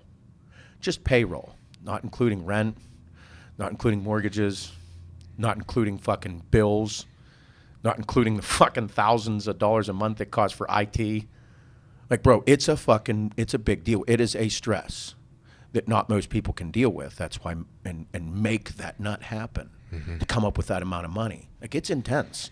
So I believe that everybody should enjoy their life. And if you don't like the position you're in, then change it. Don't just bitch about your ownership. If you work for a shitty company, it's your fault you're there. If you keep bitching about the owner, maybe you should go do it, or maybe you should change job. Even if your owner is a low-life piece of shit, go do something about it. I did. I didn't have money for a very long time, like years. Years of making ends meet to build what we have. That's a sacrifice. And if it didn't work, bro, what are you going to do? I have to go do something else. That means I spent my life savings, all my time for nothing. If this company, if everything we have goes belly up, I lose everything. My name's on everything. Everything. I lose everything. Not like one thing. Everything. Mm-hmm. Everything goes under. My house is gone. Everything. I have to start over. All of our employees, Shane, he goes and gets another job. But I'll lose everything. I'll lose equity. I'll go upside down. Shane just goes and gets another job. That's the big difference in ownership and being an employee. I've been an employee for a long time, and that's why I know how important it is to be a good owner. Mm-hmm. Treat people with respect. Pay them accordingly. Give them goals. Pull the good from them. Pull out their full potential. That's why we ride the fuck out of him. Set them for success. Set them up for success. Don't wait for them to fail. No. Yep.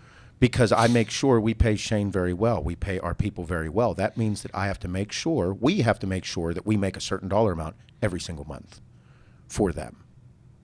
And not only that, we have to anticipate anything bad happening.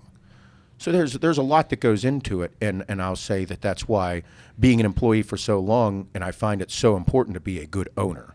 Mm-hmm. Be a good owner, surrounding ourselves with the right people, paying them accordingly, and pushing them. Yep. You know, so, oh yeah. I love it though. Bro, I get off on it. Mm-hmm. I I didn't know I loved business this much. Mm-hmm. Absolutely. I wrote one more thing down. We'll close out here shortly. Yeah.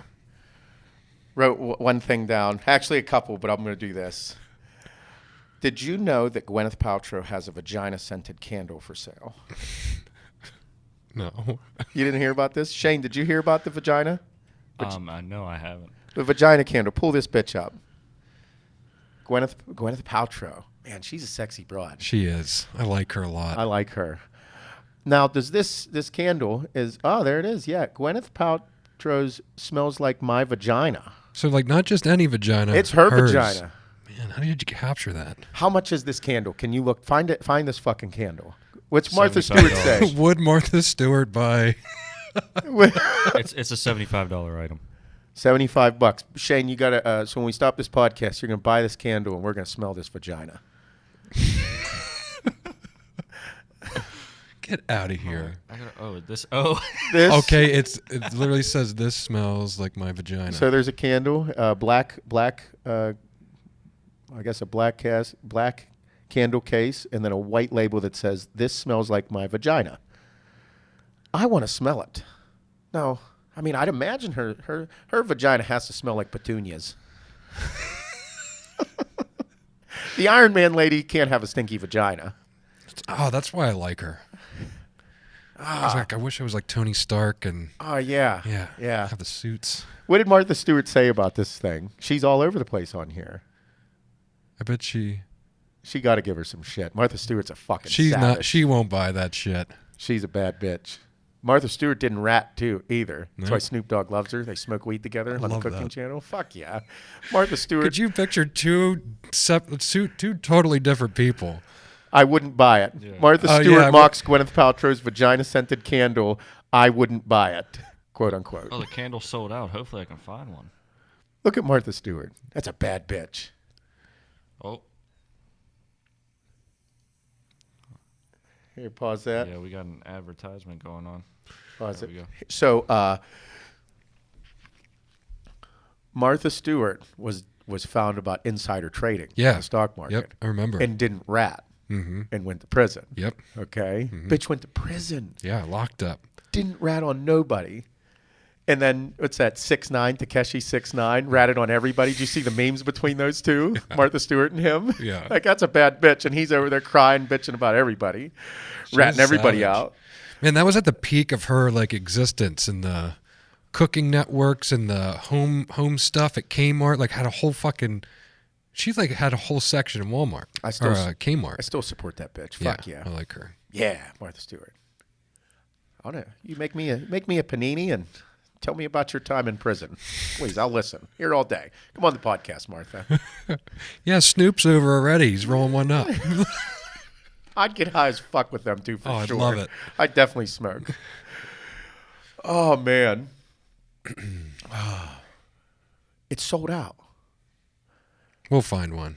Yeah. I think I found one. We have a guy. Yeah, I think I got one. I You got one? I got a candle Yeah. guy. You got a candle guy? Yeah. Oh, definitely. I want to. We'll light it up in here. We'll smell it dry. We'll smell it burning. We'll smell it all. Oh, hold on. The ship date is not till February 10th. Get out of here. Yeah. Okay, that's a few weeks. I'll wait for a vagina for 3 It's on weeks. pre-order still. It's on pre-order. Oh, okay. Yeah. I'll get one. Is it only 1 cent a vagina?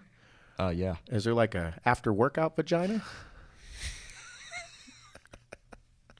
Not sure I want that one. Maybe I do. I don't know what I like anymore. That big ass got me all fucked up. Hey, Couldn't believe it. it's the grab. A little grab. The description is a gorgeous, funny, and beautifully unexpected scent. Jesus. I'll be the judge of that. yeah. Get out of here. You smelling your own vagina? Who told you that? Dude. Imagine a Who told bundle you- of roses wrapped in suede. Who wrote that description? The website. Did she write that? I think she did. Listen, All right, if you're I'm curious if now. you're talking about your own vagina that way, you are a confident one. Mm-hmm. Can you smell your own vagina like that? I mean, I can smell when my nutsack stinks. I can definitely smell it. When you're fucking 3/4 of the way through a workout and you're getting ready to do incline presses and your legs are spread apart, getting your base and you're ready to pick up the weights because they're between your legs, You reach down, and I'm like, oh, I can smell that fucking chode. You dirty bastard. Boy, you better not go home and give any loving right to the fucking shower for you. Oh, man. My God. Oh, man. I love it. Yeah, good stuff. Vagina candles. I'm excited. I'm excited too. I'm gonna buy it right I after this. bet you are. Buying a case. Let's get a case. We should get a case. I want that fucker burning right here on the table. I want to give one to the general. General, I bought you a vagina scented candle. It smells just like Gwyneth Paltrow. It's awesome. I think this is what it smells like. I want to see her reaction. Oh, is that a riot? Oh, man. Good times. For a recap, everybody, again, Shane has more Ask the Internet questions. These questions are from Barstool Sports, Ask the Internet little card game here. The last was pretty good. The last ones were good. With these, we end the podcast with these so that everybody is able to ask the people on the job site, people at the gym, your significant other, your girlfriend, your mom, your dad, your brother, your sister, text it to a buddy, text it in a group. These questions are made to just liven up your life a little bit. Again, with this podcast, as we close it out, I want everybody to share it with the hardworking motherfuckers of their life. Share this with everybody. I know it's obscene. I know it's vulgar. We know it's over the top. It's supposed to be. That's who we are. It's supposed to add spice to your life. Do that. Share this with those people so that they can, and so they got some entertainment. Even if it's while they do their cardio, their drive to work, time by themselves, whatever it is, that is our goal with this. Bob and I are laying the groundwork because you guys are starting to get an understanding of who we are. We have a few people lined up for guests in the future here. We're doing some traveling over the next couple weeks, but soon we will be bringing on the guests that will fit the profile of what we're doing very well. And we'll be asking them the questions that you all have in your heads as well. It's going to get more fucked up, I think. I'm hoping to pull it out of every single person, even like really proper people that are like important at their jobs. I'm excited. All right. So again, please share this with everybody. If you are part of blue collar workforce groups on Facebook, all your buddies, send them over the links, push it. That's really all I'm asking for everybody. Mm-hmm. Because it's just everything that we're doing is growing so well. Make sure for All American Roughneck and Axe and Sledge, sign up for the newsletter. That's who our sponsors are right now. Our own companies on the podcasts. We're sponsoring ourselves. We just like to do everything ourselves. I like it way better that way. I don't have to answer to anybody, and I can talk about vagina candles and fucking my old lady and loving my life and blowjobs and. Just don't tell us what to do. It's really easy. I took my pants off for a YouTube video. Yeah, it was good. Great. You see them legs? That workout sucked, by the way. It was awesome. It was good. Great. Easy. This is a thing that, the thing is people need to make really simple shit hard. Mm-hmm. Basic. I love it. All right, Shane. Ask the Internet, everybody. Get ready. These we have. How many cards we got? We got 3. We got 3 cards. Yep. Ask the Internet. Ask your mom. I get so nervous for these. The last one was great. I'm excited. We got 3. All right, go Shane. Shoot. All right. Would you rather be blind or dickless? Jesus. What is this? Poll the Internet? This is Poll the Internet. Blind or dickless? Oh, bro, I am definitely fucking blind. Yeah. I'm not going dickless. Are you kidding me? I am fucking blind as a motherfucker. I ain't seeing shit. Bitch, you could be uglier than a fucking, I don't even know. You could look like you got hit by a goddamn truck. Don't give a fuck. I can't see you. You make me feel special. She make me feel special. She tucks my dick. You're telling me you're going to cut my dick off, but I can look at everything? Fuck you. I am fucking blinder than a, no, I can't see shit. Fucking can't see a damn thing. I can feel everything. My dick still gets hard. Come on. You get my can't drive anymore. You can't. Well, listen, I am a pump guy. I like my muscles feeling pumped. I like getting a bump in the gym, feeling all special. I love the feeling of blood rushing around my body. If blood rushed to my pecker no more, I got problems. I can still touch them titties. Let that ass flap. I get them ass cheeks going. Get in there. My dick's getting hard in a heartbeat. I'm like, yeah, let's go. You're telling me that I can see all this and do all this, but I can't put my dick nowhere? I'm blind as a motherfucker. Hey, bitch, I can't drive, but I'll fuck the shit out of you. Do I get a bigger dick if I'm blind? Well, if you lose a sense, your other senses get stronger. That's Blind yes. as a motherfucker. Hell, take my fucking hearing too. Take it all. I'll be Helen Keller up in this motherfucker. I don't got to hear you, bitch, and I don't got to see your shit. Fuck yeah. Let's fuck, baby. I can do anything. Helen Keller, this motherfucker. Hey there, boo. I'm going in. Let's fucking go. Give me that ass. What are you doing? You gonna be dickless? No, I'm not. I Nope. convinced you, right? Yep. Let's go. Yep. Take my hearing. Way too important to me. As long as I can feel it and get blood in my pee-pee. Yep. Just guide me in. My dick. You said my dick grows 2 inches, right? If it was 2 inches bigger, I'd be in the fucking movies. I mean, we can make our own rules. Yeah, you can get 2 inches bigger. Either way, no. Yeah. I don't even care if it's an inch smaller. I'll lose an inch to still have this fucker. I'm that confident. Yeah, 57% of Barstool readers chose being blind. Yeah. 57. What the fuck was are the other close. 43 thinking? What you think the Grand Canyon's that spectacular? They don't fuck. They don't fuck. Nope. I would. You can't see the Grand Canyon. Okay. I see the Grand Canyon maybe once in my life. You mean to tell me I'm never allowed to enjoy the feeling of a fucking woman? How'd the Grand Canyon look? Did you rub your pecker? Do you rub your flat spot all over your woman? And she gonna go fuck someone else? Can't pleasure your woman? Get the fuck out of here. I'm offended by this question. 43% chose dickless? Yep. They don't fuck. Obviously. What's happening to our people? I'm astonished. Dickless. You chose dickless. I can't believe that it's not over 90%. You polled 100 men. 100 men. You polled 100. I don't know what it is. Let's say we poll 100 men this question. 43 of them said, I'd rather be dickless. It's unhealthy. Even Shane says it's unhealthy. Yep. I'm like hurt. What is our society I don't doing? like it. I don't like it. God. I don't want to ask anyone else this question now. 43% said I'd rather have no penis. What are you looking at? I'll listen to the radio. I'll be able to listen to a football game, listen to a hockey game. I get my dick sucked. I still enjoy a Jack and Diet. Still do all those things. I tell you what, if I have too many Jack and Diets, I start thinking about pussy. I want to have sex. I'm gonna drink Jack and Diets and get all tuned up and go out and get fucking loved up all on, and there ain't nothing happening. Are people not enjoying life the way I do? Or they're just dickless? Let's leave it there. Next question. I'm offended. Poll the internet. Would you rather wake up to a blowjob or $100 under your pillow every morning? Blowjob. Blowjob. Not even a second thought. Nope. Oh, I can make money.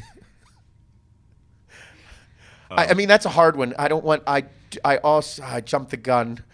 I mean, money is important to me, but I like making my own money. I can't suck my own dick. But I also don't want to water down a blowjob. I kind of already get those. I get both a lot. I mean, well, if you get $100 every morning, that's $100 you didn't have. You can just get the blowjob later. Yeah. I feel like if I get the blowjob first, though, I'm going to be able to make way more money that day. Yeah. I don't know. Set me I up. jumped the gun on this. Because I love blowjobs so much. That second option could have been anything.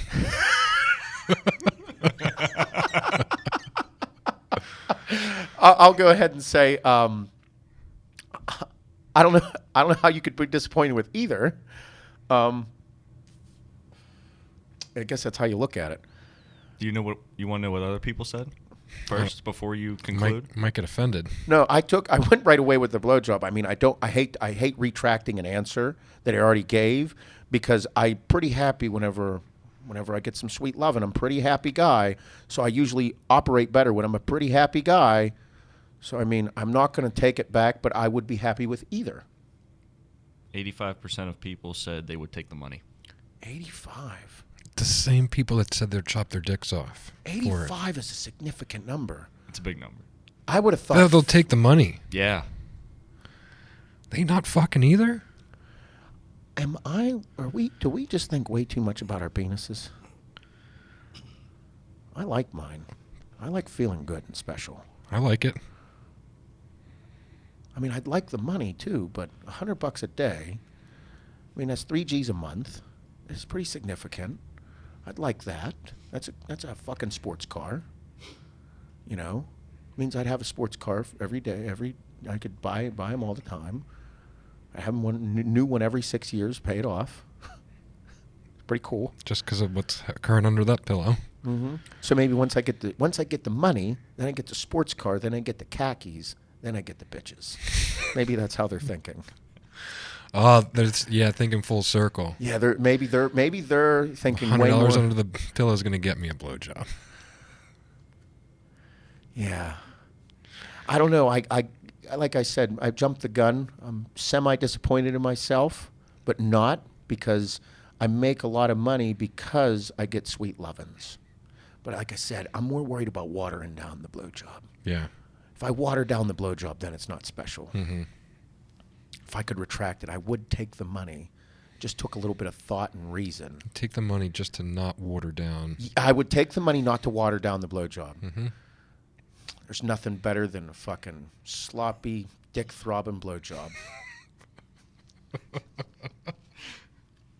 How inappropriate that this podcast Next has question. become. Next question, Shane. Oh, wait for this one. This one's probably about All right. enough about dick, right, Shane? That's it. Can we cut the penises out, Shane? yeah. All right, this is the last one, everybody. Again, make sure you're asking these questions to your coworkers. Get in trouble. Oh, yeah. Go talk to HR. Yep. I am HR at my own company. If Yeah. anybody didn't know. Yeah, if they got a problem, just email us. And Yeah, we'll tell them to go fuck themselves for you. Yep. One guy got written up. He sent me a message. He's So like, cool. I got written up for listening to this podcast out loud at work. He's like, it was awesome. well worth it. I'm like, oh man.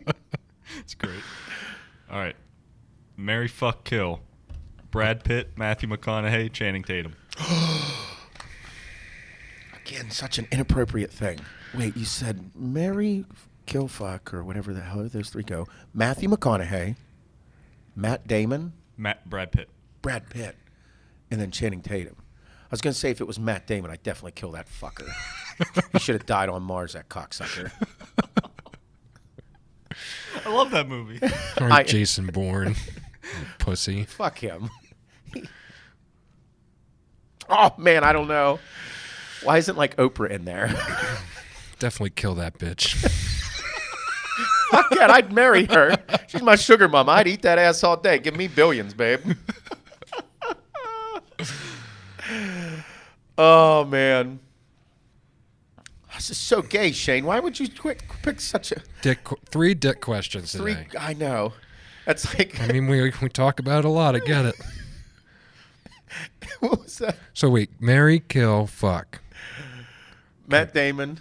Or no, why do I keep thinking of him? Matthew I want to kill him so bad. Matthew McConaughey. I can't kill him. He's my favorite. I can't fuck him either. I'll marry him. I'd marry him.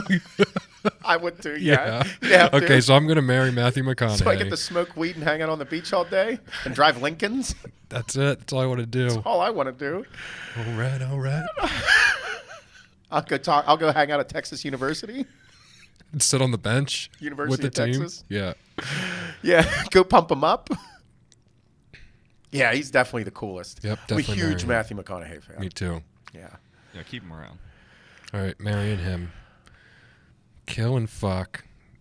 All right, I know This what might mine be is. this might be the gayest thing I could say. I don't even want to say it out loud, but I'm killing Channing Tatum. Brad Pitt, getting you, bud. Yep, throw him out. I'm in. This is so wrong. You just look past him being a man. Just look towards like how many hot bitches he's been with. I feel like I'm just getting with like some of the women he's been with. This is like That's a really bad way to look at it, too. It's a terrible way to look at it. Fuck you, Shane. This is just the worst way to look at it. What, you'd fuck Channing Tatum, huh? Yeah, that's what that is. That's what that's all about. I'm dead. I don't know. Channing's good at fucking dancing and stuff. It's in them dance movies. 21 Jump Street. Funny guy. Is this in shape Channing Tatum or out of shape Channing Tatum? I don't know. I don't think it matters.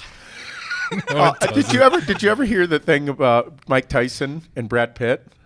Oh, yeah. About how he went over and he was it was whenever Brad Pitt was young and Mike Tyson was young and he was fucking that Robin, his ex-wife or whatever, and he goes over and he's like, and Brad Pitt walked out and I saw him and I was like, I didn't know whether to fuck him or fight him because he was so pretty.